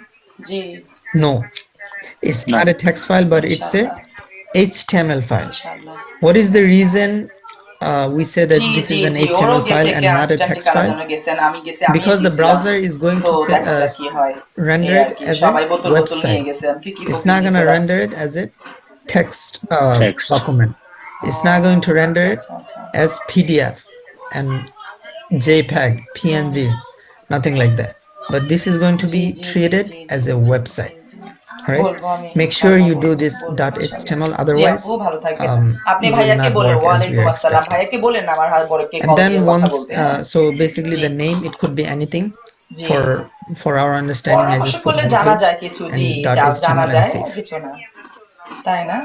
Now let's go to my Finder and let's go to desktop. Do you see here homepage.html? Mm-hmm. All right. I just want to show you something here.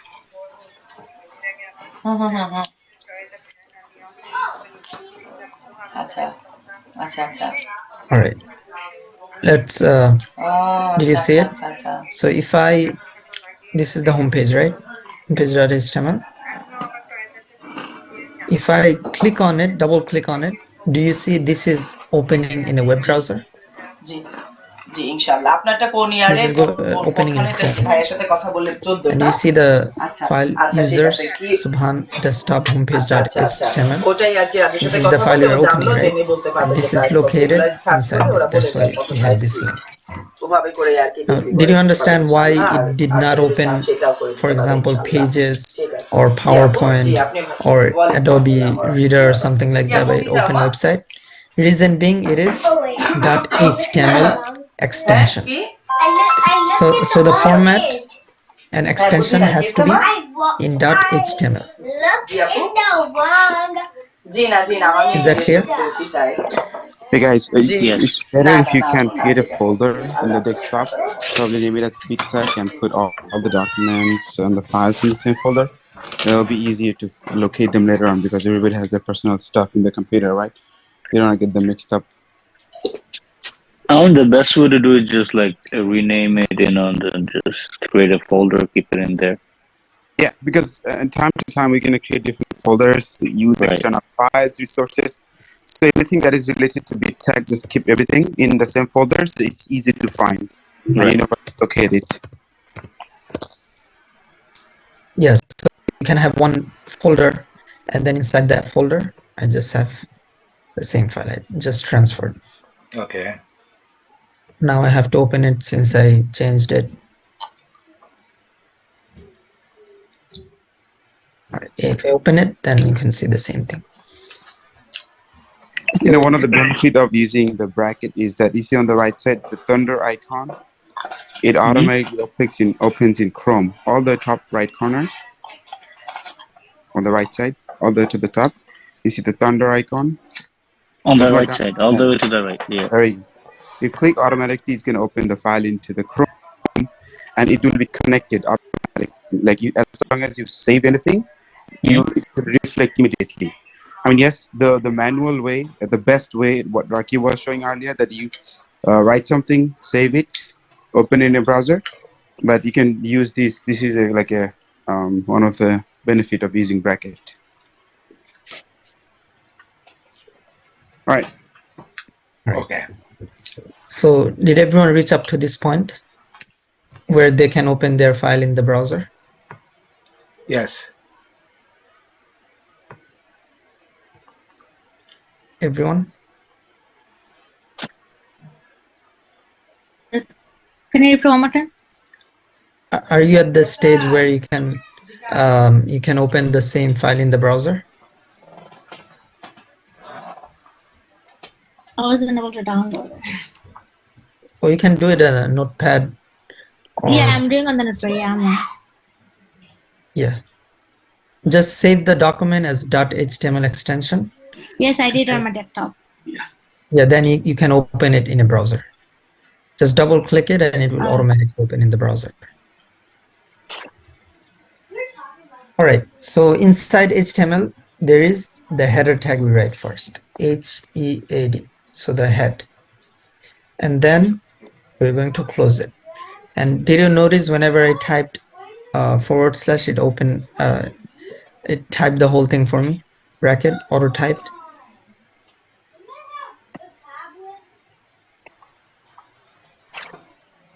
So inside HTML, there are two tags that mainly goes there. One is the header, one is the head tag, and one is the body tag. What is the head tag and what is the body tag? As I was explaining, the head tag is whatever you see on the top there. So that is the head tag for the browser. And then whatever is in this body from here till at the end, this is the body. So everything we see in the body of a website is going to be inside the body tag.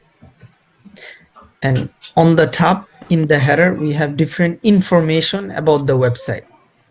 For example, we have the title, which you mentioned we saw earlier before. Other than that, we have different metadata. So for example, who is the author of the website? What is the description of the website? What are the characters they will be using, English characters or Chinese or Bengali? What are the characters the website is using? And other documents for SEO related. So how the search engine, they're going to render those information. So all those information about a website is going to go inside the head tag. And everything we see in the body is going to go inside the body tag. Is that clear for everyone? Yes. Yes. All right. So in the head tag, what is the main tag we use? I said we have the title tag. What is the purpose for the title tag? The purpose is going to change the title. So what is the title right now at this stage? Do you see the title here now? Yeah, homepage. Homepage.html. Homepage.html. But that is not a good title, right? Yeah. We would want to change it. What do you want to say? Our website homepage, for example. Now notice if I save it, brackets will automatically update it. I'm going to hit Command S in Mac, Control S in Windows. You understand? Okay. So once I click that, it's gonna save automatically. Or I can go to File and Save. You can see here the shortcut, Command S. Now I'm going to type Command S. Just notice what happens here. right there. Did you see? Yeah, our website home. So which tag allowed Website me to homepage. do that? Tyrol tag. Title tag. Tyrol tag goes inside head tag, and head tag goes inside HTML tag. HTML tag. So if there is a question that what are the two main tags that goes inside HTML? Head Head tag and title. and body tag. Body tag. Body tag. What are the things we put in the head tag? Different information about the website. And what are the tags we put inside body? Whatever we want to show it in the body of the web browser.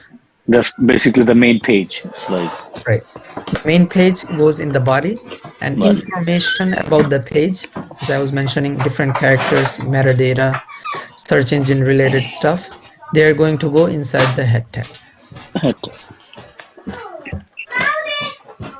So everyone reached up to this point with me in your Yes. own desktop. Yes. All right, now in the body, if I type something,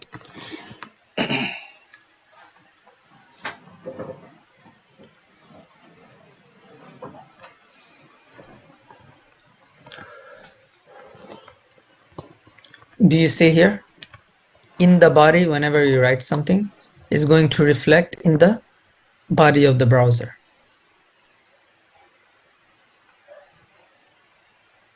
Is that clear, everyone? Yes. All right. Now, what are the tags that we can learn which goes inside body? Let's start with header 1, H1. So H1 stands for header 1. Let's say this is header 1 and save it. Do you see it's bolded and the font is big? Yes. Why? Because this is H1. This is header 1. Now for header 1, we have an opening tag and we have Closing tag. Right. So did everyone reach up to this point? Yes. Everyone is working in your device? Yeah, I'm working on it. You can see on your own website, on your browser? Everyone? Yes. All right. So let's try another thing. So this same H1, let's try with H2. This is header 2. So do you see this is a little smaller than header 1? Yes. So there until H6. So let me just copy paste just to save some time.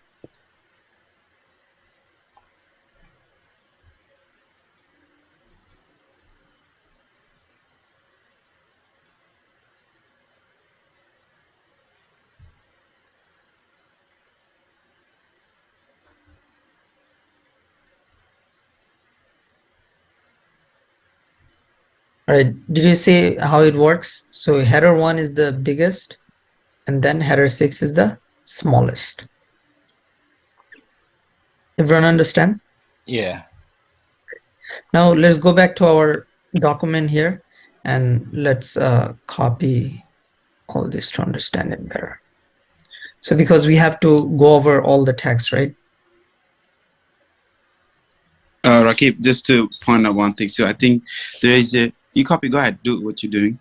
But some of the attributes we have here doesn't have double quotation. So you might have to edit them because each attribute value must have a double quotation. All right. I had a question. So, how do you know where you have to put like the quotation marks? Double quotation, like stuff like that. Question. Let me answer that. Okay. So, who can tell me why we're learning this? To create a web page. Ultimately, like Are you going to design, create a web page? Yeah, definitely. In the future, long run. No, we're not going to create, design, or develop or fix anything. That is not our job. You see, that's the designers, Test. developers' jobs, architects. They are going to do that. Our job is to test. So you see, when you create a website, everything you see in a website is called elements. Now there are a handful of elements only. Like there are about 8 to 10 of them. That you create a button, you create a link, you create an image, you create a text box, checkbox like this. Okay, so what we're trying to get right now is that to have the basic understanding. Okay, which tag creates which element, right? And what is attribute, what is tag? So just to have that basic understanding, so that as a QA, when I'm testing, I can actually understand what I'm testing, so that I'm not falling from the sky, I'm not in the dark. So you can become a better tester, but you would never ever code, fix, do any of these things in real life. So we are just doing this extra. This is going to give you extra boost in your career. Okay. So like one of the example I say, like let's say your mom cooked some dish for you. Let's say chicken biryani, okay? And you had chicken biryani and you don't know how to even cook chicken biryani. You cannot go to your mom and say that, hey mom, this is not good, that is not good, like too much salt or this and that. Why does it taste like this? No, you can't even make comments because you don't even have the basic knowledge, right? If you know how to even make a chicken biryani, right? If you have the basic knowledge, then you can say, okay, hey mom, I think the salt is too much, or this masala is too much, or this is too much, or can you do more of this or less of this, right? So you have the basic qualification now to make comments that এটা ভালো হয় না, ওটা ভালো হয় না, এটা করতে হবে, ওটা করতে হবে। কথা বুঝতে পারতেছেন? So we basic gain করার জন্য যাতে আমরা যখন টেস্ট করতেছি, so we can perform and the test in a better way, আমরা যেন ভুলগুলো easily ধরতে পারি. This is one of the prime reason why we're learning the HTML. Make sense? Yes. Yeah. তারপরে আমরা আপনাদেরকে কিছু ওয়েবসাইট দেবো, like nobody creates a website from scratch anymore. It's copy paste. বাংলাতে একটা কথা আছে না যে চুরি বিদ্যা বড় বিদ্যা না পড়িলে ধরা. Similarly, you know how to copy paste because you have everything in Google. Nobody creates a website from scratch anymore. You just have to know the sources that how to copy paste things. Okay. But basic understanding darker, so that's what we're gaining right now. Okay, we have a mistake somewhere. So body HTML table, one of the bracket or something got missed. And any red on the top? Nope. You don't have any red on the top. All right, so all the tag finished and closed. It has to be some silly mistake, I'm pretty sure. Somewhere. IMG, okay. iframe. It's good. Input.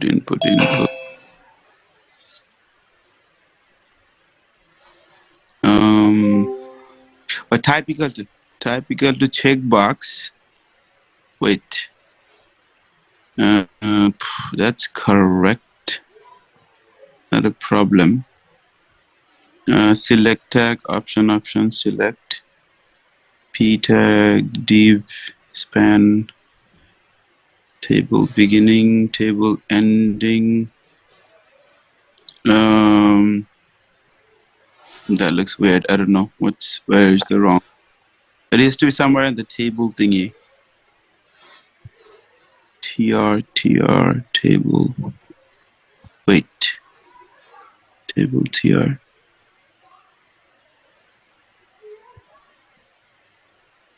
Table row, table header. That's fine. Like if you populate, does it create the elements? Yeah, you have it. It's fine. We'll figure it out. Not a problem. But we have the elements anyway. So just go over them. Explain which tag is for which element, so that at home they can practice again and have the understanding.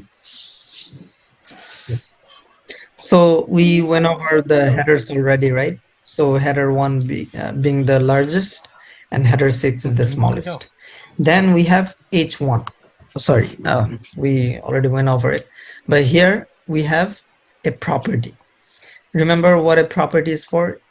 Is to add a special description to it. So for example, here we have one property for alignment. So when you say aligned, that is the key. And what is the value of the property? That is center. Now, who can tell me what's going to happen for this header?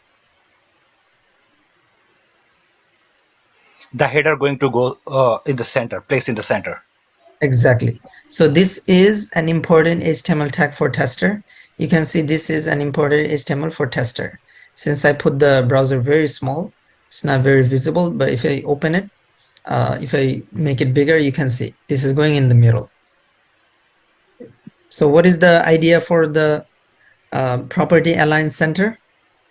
This is going to put the header in the middle. And next, any question with alignment? Any question with No. this? All right. No. Next, we have the header too. We know about it. Then we are putting first name. So first name is this text here. So this is normal text. And after first name, we are saying input. What is the property? Type is going to be text and max length is going to be 10. Now, do you see what happens? We have the first name, that is the text we put here. And after that, we have The next length is 10. we can type something here. And So you can only type up to 10 characters. right. Do you hear my keyboard? I'm trying to type more, but it's not Yeah. allowing. It's not allowing, right? Now, what is the property? The property is type is equal to text. That is why whenever I'm typing something, do you see that this is actual text? And then we have type password and max length is 10. Now, what is the difference between text and password? Why did I put text here? And for the second one, I put password. Because now in the password field, when I type something, do you see? Mhm. This is hidden. It's hidden, yeah. This is not regular text, but this is password. And next, 'Cause if you, yeah, if you Right. put text instead of password, then you can see all those characters, right? right. So then we can see all the characters. So let's try it without password. Let's say text and save it. And in password, see, you can see right. Yeah, you can see it.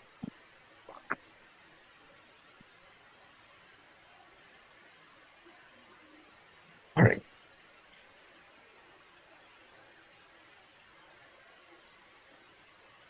Is that clear? Yes. So we have the same tag, same input tag. The meaning for input tag is it takes some information from the user. So whenever I'm typing something, I'm giving some information, right? So here I'm giving the information of my first name. And for password, I'm giving the information for my password. And then I have input, the type is button, and the value is login. So do you see here? We have a button. The value of the button name is login. Login. Now I can click on it. Do you see I click on it and nothing happens because we didn't write any JavaScript code. But this is a button. You see I can click on it, right? It's clickable. So if the interviewer asks you, what are the tags you use for different types of input? So for tags, password, button, the answer is input tag, right? And if they ask you, all right, if it is the same tag, then how do you differentiate between different types of input? So if you have, for example, text, you want to give some text there. If you have for password, if you have for button, you're going to say through the property type. So if you have type text, this is going to be a text. If you have type password, that is going to be a password. If you have type button, that is going to be a button. Is that clear, everyone? Yes. Yeah. And there is this value here, another property, the value login. That is the property for button. All right.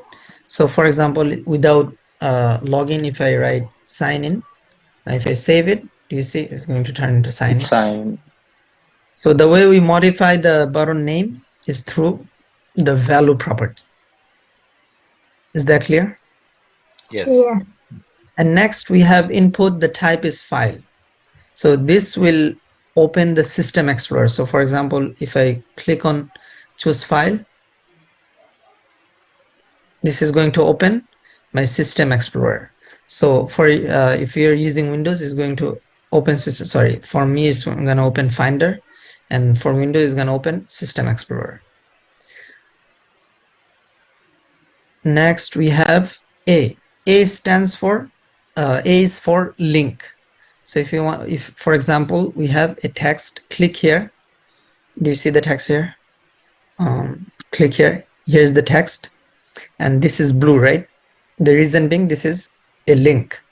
So we have an A tag, and inside A tag we have a property which is the href property, hyperreference. So where is the reference? Where do you want the text to navigate? We want it to navigate to facebook.com.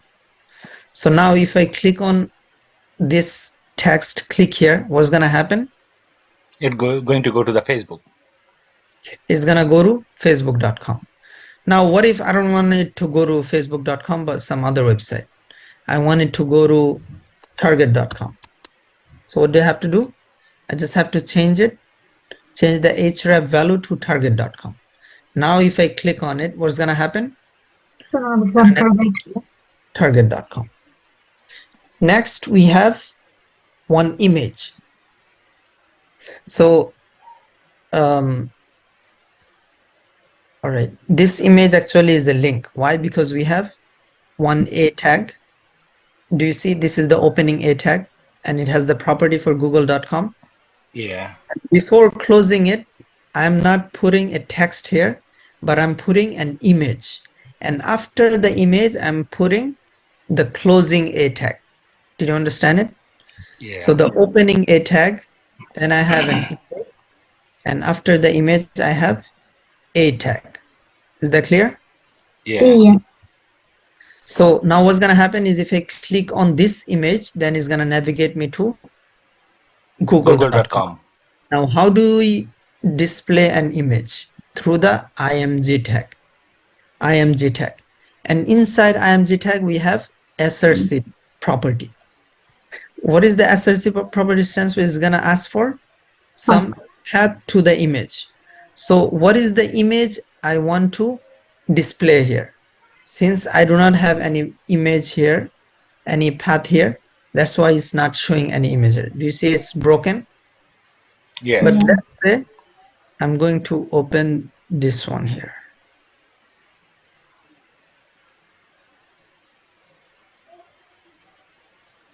So I'm just going to copy paste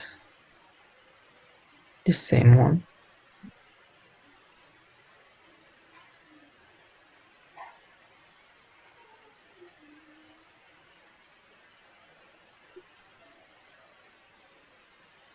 Just gonna name it picture.com. So this image, do you see I have in the same level as homepage? Yeah. So I have this document, and inside it homepage.html, this is the same one. And then in the same level, not in different folder, I have pictures.png. Now inside src, I can just say pictures.png. What's gonna happen now? It should display. Okay, it didn't display.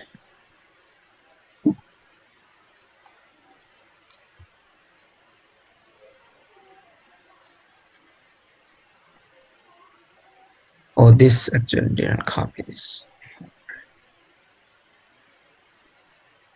What happened is made a link there.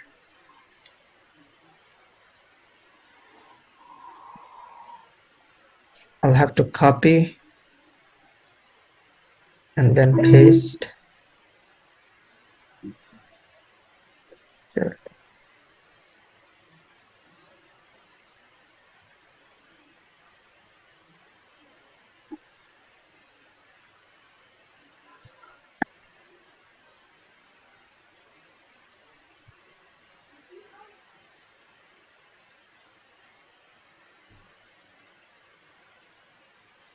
All right, do you see? So I have the src, which is the location to the image, and this is the picture. It's too big, but this is the picture. And then we are having the closing bracket for A. What is the A for? A for the link. So we are saying this image here is going to be a link which is going to navigate to google.com. Is that clear, everyone? Yeah. So now if I click on this image, what's going to happen? It's going to navigate to google.com. See, I'm clicking on this image. So google.com. So you understand the difference between having a text for the link and having an image for the link, right? Yeah. Inside the opening and closing bracket for A, we are going to have a text. Now this text is going to be a link. Now if you have an image inside the opening and closing tag for A, then that is going to be a link. The image is going to be the link. Then we have BR. BR just line break. So what we are saying, okay, after this image, break the line, then another image, then something else. If you don't do the BR, then there won't be a new line. It's going to be after it, right next to it. Okay. Right. Next, we have iframe. So iframe basically different types of, so for example, we have, Asad bhai, you wanna explain iframe a little better?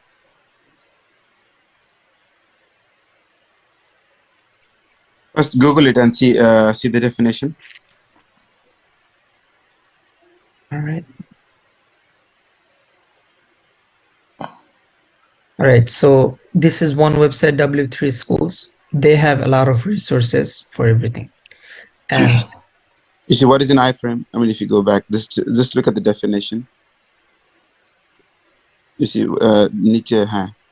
So you need to read kora, tale shobai ekta idea hobe. what is inline frame or iframe? An inline frame or iframe is an HTML element that loads another HTML page within the document. It essentially puts another web page within the parent page. They are commonly used for advertisements, embedded videos, web analytics, and interactive content. So iframe ta hocche mainly eta ekta special ekta tag HTML er, right? So there are some features the company uses iframe.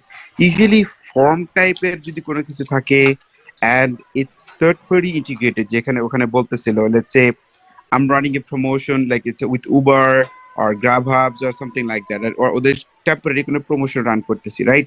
এখন আমি যদি ওইটার জন্য একটা আলাদা page বানাই তাহলে তো এটা make sense করে না because it's a temporary thing, right?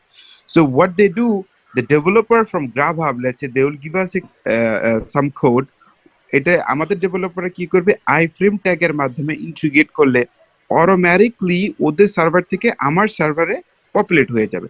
মানে আমার ওয়েবসাইটে আমি লিটারেলি আরেকটা ওয়েবসাইট, আরেকটা ফিচার, আরেকটা সার্ভিস আমি ইন্টিগ্রেট করতে পারতেছি through web service, right? So তার জন্য আমাকে নতুন করে কোনো পেজ বানাইতে হইতেছে না, নতুন করে কোনো ফিচার বানাইতে হইতেছে না, right?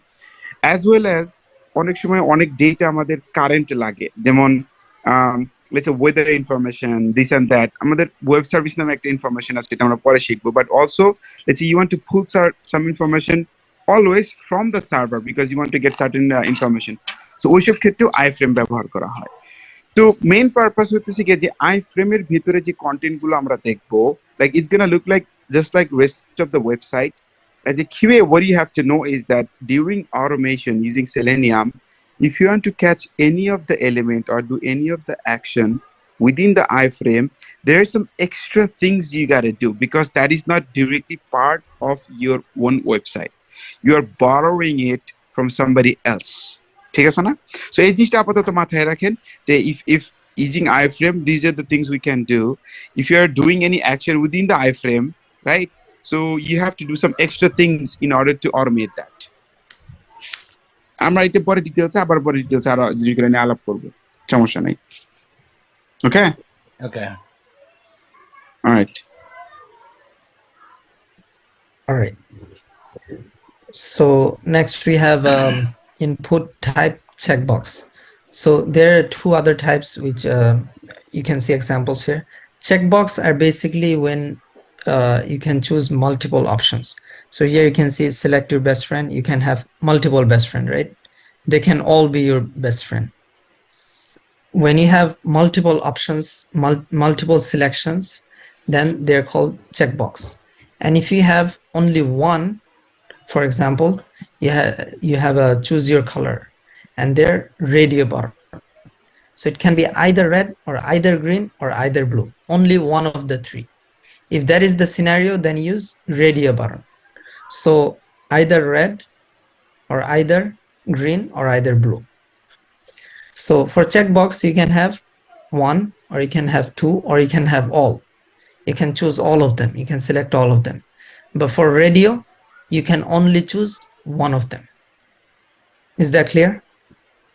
So those little dot circular ones called radio button. Right. Circular ones called radio button, and the square ones, they're called checkbox. Checkbox. Okay. All right. Then you can have this drop down menu. Do you guys also have cross? Sorry. If you were to add cross button. Sorry. Cross button. Yeah. Can you do that? Or Is there? like you see how you have a radio button, you have like the check boxes. Let's say now you're gonna add all the feature where you could have a cross, like, you know. Cross, like you cross it button? Yes, like that. It's like a button and you have a cross on it. I don't know if it makes sense. Basically, the default value is this. For example, you have a check mark, right? But you can modify through CSS how you wanna render it. Oh, The okay. design could be modified. Right. But the idea behind checkbox and radio box is if you have multiple selections, you want to give the user the ability to select multiple options, then you want to go with checkbox. Now the design, you can modify it, you can put different pictures and things like that. And for radio also, you can put different design as well. But this is the default way Chrome is displaying it. Right, right. So then we have the drop down menu I just showed here in the to the right. Choose your date, 1 or 2. We have 2 options. So the way we do it is through the select tag. So we have the opening select tag, and then we have the closing select tag. And inside the select tag, we have many options. So we have only option 1 and option 2. And if I want, I can go ahead and add 2 more just to show. So do you see here, I have 4 options. Yeah. Now, when do you use it? If we have a scenario, for example, date of birth, we have 12 months. If you want to put all the 12 months, then they choose, for example, January or December. And then for date, you want to put 1 to 31st. And then we have for, so for month and date, and for year also. So all those you can use it this way if you want. So from all the options, they're going to choose only 1. So here, for example, 1. I can change this to 3 and 4. So it makes sense a little better. So basically, it is a drop down, and then you're going to choose only 1 of them. And the way we do it is not through input, but it's through select tag. Is that clear? Yes. So inside select tag, we'll have multiple options. Next, we have P. P stands for paragraph. So this text here is going to be rendered as paragraph. You see here, this is a paragraph. Generally, if we don't write within P tag and we write anything, you will see that they will be rendered right after that. So do you see? I had a question. Yeah. So on the paragraph section, right? So let's say I want to write a paragraph like 10 sentences. I can write it in between that thing. So you are saying one paragraph that has 10 sentences? Yeah. Yeah. So then you will write inside the same paragraph. This is. I'm sorry. 10 lines. 10 lines. I mean, like 10 sentences. Basically. 10 sentences in 10 different lines? Yeah. Then you would use another P. Oh, so after each line you have to okay, another line. All right. So when you use P, this is a paragraph which gives the line break. So you can see the example here. So we have the select, right? This is ending here.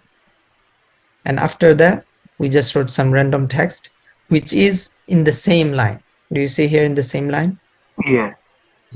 But if we have a paragraph, this will be rendered as independent. So you see, this is a paragraph. This is second sentence. This has a line break before, and it has a line break after. And then we have another, this is another line. And this will have a line break before and after. You see it? Mm-hmm. They're separate. So P, it gives the line break. If you don't have P, then it's going to be on the same line. So, for example, if you wanna write on the same line, you know, without any gap or anything, so you don't have to write another P, right? You can just write it as it is till you finish writing. So you want within this paragraph, Like, let's say I wanna have a few lines, you know, 3-4 lines. 3-4 line break. I don't wanna break it with in one paragraph. I wanna write like 3-4 lines. Yeah, then you can have as many. Just writing between right here, right? So just keep on writing. Put the right. So this will be rendered as one paragraph. Yeah, makes sense. Yeah, and then if I wanna change the paragraph, and then I could have the line break. Yeah, if you wanna have a line break, then you can either use the line break like this. So BR is gonna give you a line break. BR. You can do that, or you can have a So different. BR stands for break. You said Yeah, line break. line break. Okay. Then you have div. So div is basically a box. This just, for example, this take just space. So what happens is, for example, if we have one box, and then in that box we can have multiple things, div basically gives a container. So for example, just imagine in physical life we have a box, and inside box we have different things. So inside div you can have different things as well. And span you can have inside a paragraph, inside a div. So for example, we have a couple sentences here, right? Now what you want to do is only this sentence here, you want to make it bold, or you want to make it with blue color. How can you do that? You can use a span. So you can say, okay, it's going to start here, it's going to end here, and this amount you're going to change the color for this span. So just imagine div is a box, span is only a section, only little part of it. Is that much clear? Mm-hmm. Great. So the last topic for us today is the table. So table is very simple. If you ever use Excel document, you have a table there basically, and then you can have different rows and different columns. So the way it works is, do you see here in the bottom, first name, last name, age? So this is a table. This whole thing is a table. We have this part, first name, last name, age. This is the table header. All right. And then we have the first row. This is table data. And then we have another table data. Now let's go back. So we have the table tag, which has closing and ending. The style we put 50%. Next we have TR. What is TR stands for? Table row. All right, table row. And inside the first row, so this is the first row, right? Inside the first row we have table headers. So first name, last name, age. So it going across horizontally, right? First name, last name, and then age. And then we have another row where we have first name, the value for the first name, which is ZIL, and then What is TD? table data. Oh, got it. Yeah. So we can have one table header, right? And then the values are table data. So this one is one data, This is going against first name. Smith is going against last name. 50 is going against age. Is that clear? Now we can have a second row, table header, right? Sorry, table row. This row is going to be under this row here.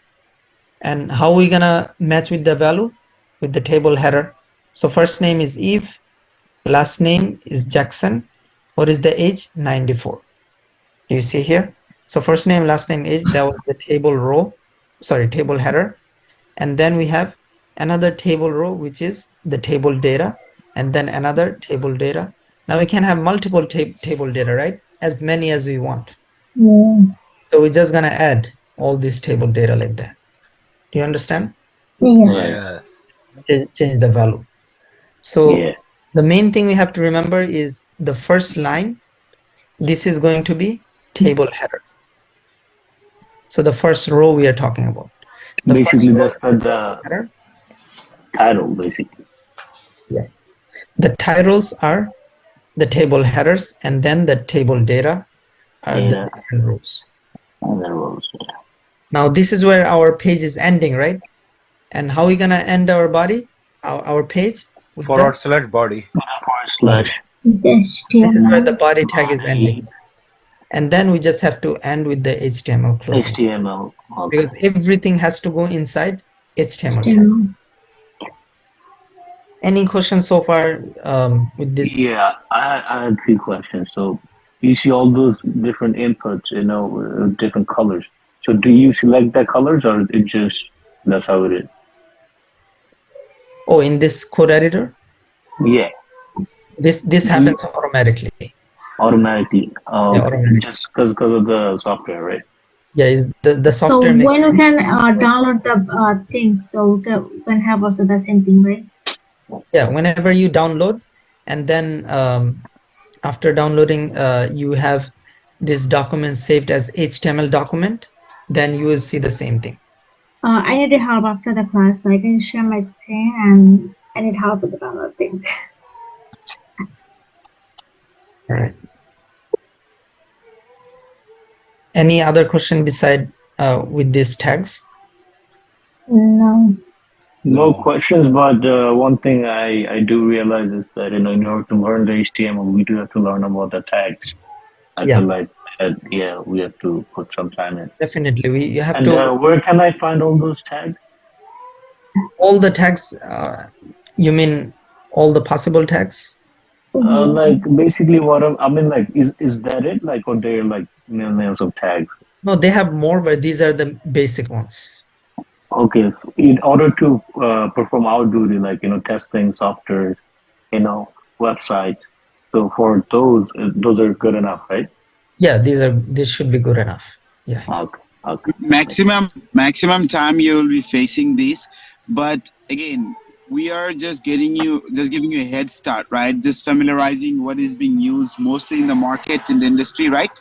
And in terms of the technology, slowly we're going to give you more details. This is pretty much ABCD you are learning today. So purpose is that we want you to just, if you list out, there would be probably 8 to 10 different elements you have created today, right? Your homework would be create a brand new file and just kind of get familiar. Okay, which tag creates which element? Let's say you want to create a drop down, it's a select tag, right? You want to create a text box, it's an input type equal to text. You want to create a button like this. So you just get familiar with these things and what is attribute, what is tag, have the basic understanding. In next class, we'll give you some of the website and the resources where you'll be able to copy paste and create a very nice website and whatnot. Got it.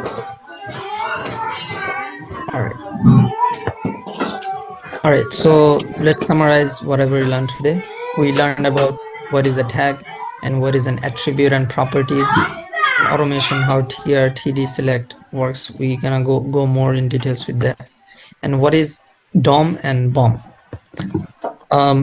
DOM stands for Document Object Model, and BOM stands for Browser Object Model.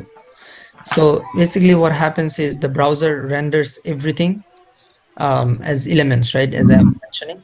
So this, whatever you see here, this is a document. Let's break it down. Document object model. So the browser is saying, okay, this is an object, this is an object, This is an object, this is an object. So the browser is rendering everything as an object, as elements. So that is why it's called document object model or browser object model. The document object model is a cross-platform language independent application programming interface that treats an HTML, XHTML, or XML document as a tree structure wherein each node is an object representing a part of the document. The browser object model is the browser-specific convention referring to all the objects exposed by the web browser. So that is the high-level description, right? So it's a cross-platform and language-independent application. So if we have an website, target.com, google.com, youtube.com, you access it from your Windows, I access it from my Mac. Is there any difference? There is no difference because this is being rendered by the browser. This is document object model. It's cross-platform, and this is written in HTML, XHTML, XML. And these languages, they are platform independent, meaning they are not different for different devices. Is the same for Mac, is the same for Windows. Is that clear, everyone? Yes. All right. Any questions so far with tag, attribute, property, and different tags we're talking about? TR, TH, table, input, text, password.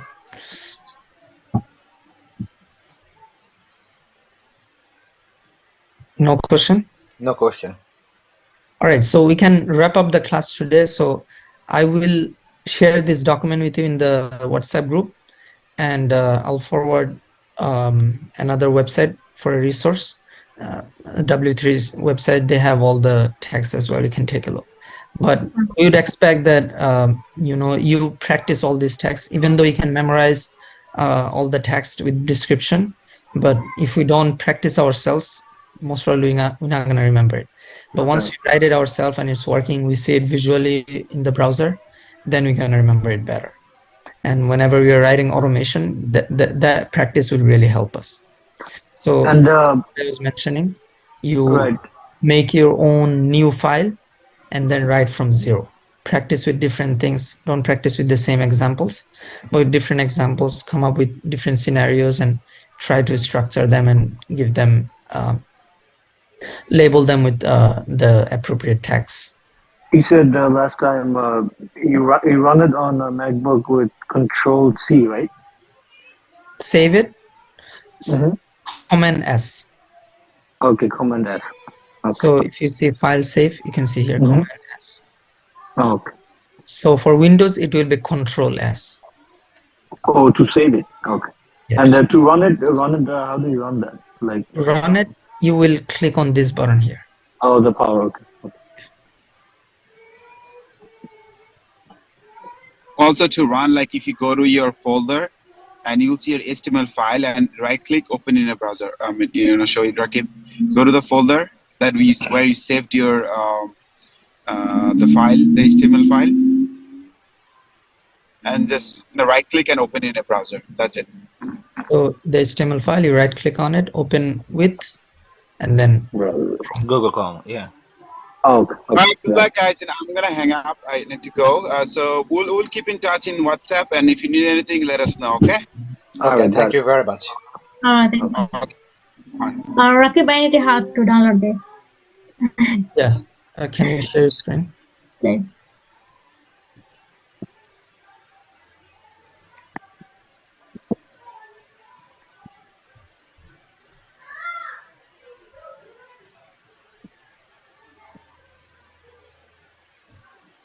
Okay, you want me to share the screen? Yeah, can you share your screen? Yeah.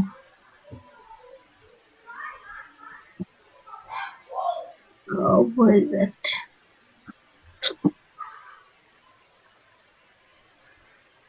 Try Ben.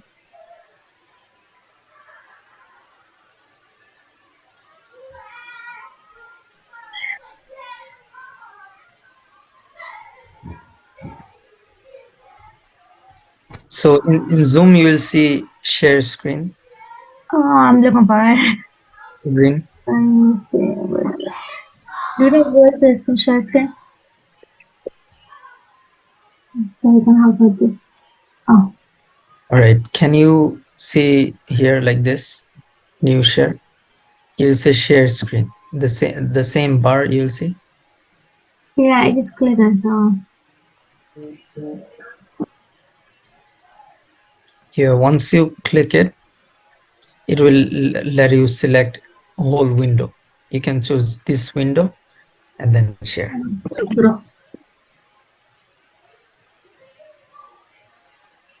It's good now? Yeah. Oh, All right. So you do have your notepad open. yeah. All right. So there shouldn't be any. Okay. 1, 2, you wrote it yourself, right? The numbers. Yeah. So these 1, 2, that was by the brackets. They generated it by itself. Mhm. We don't have to type it. This shouldn't be in the document. There is a feature by the code editor. Now Notepad is very simple. That's why it doesn't have those. But do you have brackets installed? Yeah. You go to your folder here.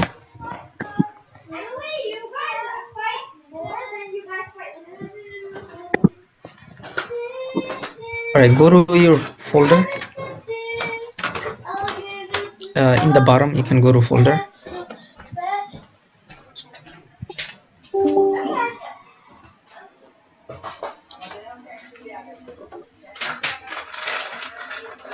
Not that, the sixth one. Sixth. হ্যাঁ এই জন্য আর কি আমাদের The করে থাকতে sixth হবে one in the এই middle folder. খাবার খাইতে আয়। Left, তো এই left জন্য one more আর কি time. আমাদের এগুলা Yeah. সুন্দর মতো করে চলতে হবে।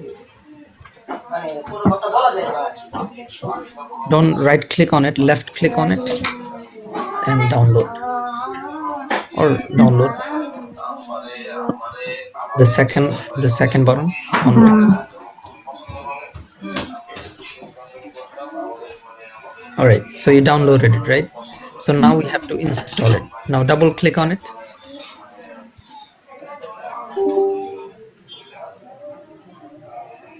You're saying another instant of setup is already running. All right, so you actually already running it. Can you click OK?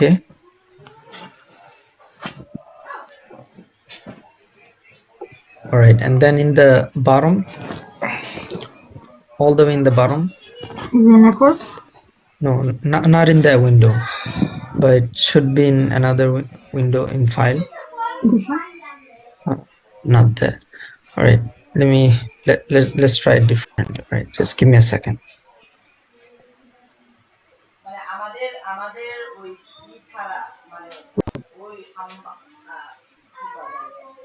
যেখানে বাড়ি করছে এটা ছাড়া আর কোনো জমি নাই না না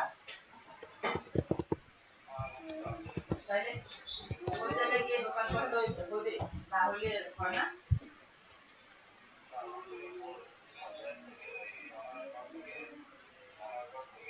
Can you click on Control Shift, press them, and then Escape all the way up left, ESC. Can you click those?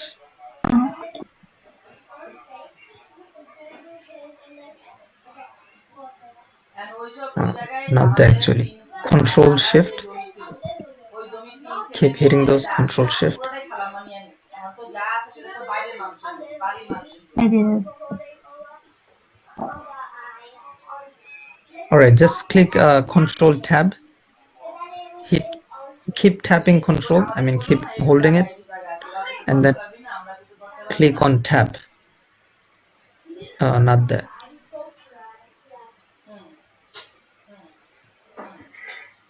না ওইটা শয়তান তো অবশ্যই জায়গাটা দখল করছে না ওই জায়গাটা আমার জায়গাটা ভাই আবার আমার জায়গাটা দখল করছে এখন ওইটা কেমনে অন্য জায়গাতেও জায়গা নিতে পারে এরা আমার নানার জায়গা নিয়ে নিছে আমার নানার জায়গা নিয়ে নিছে এখন যা আছে এটা বাড়ি অন্য মানুষ এটা আমি কইতাছি এটা কিভাবে নেই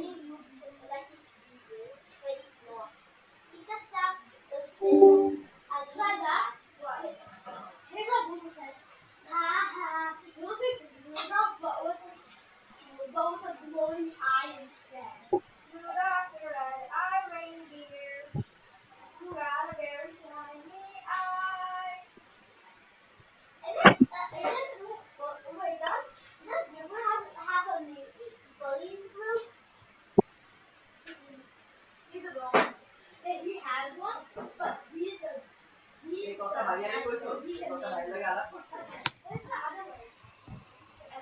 তো ভাইয়া কি বলছে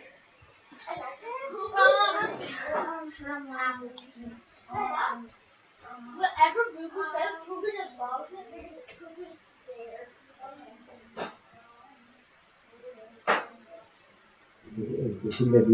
You were good for today, right? Yeah, Okay. you can. Okay. See you. All right.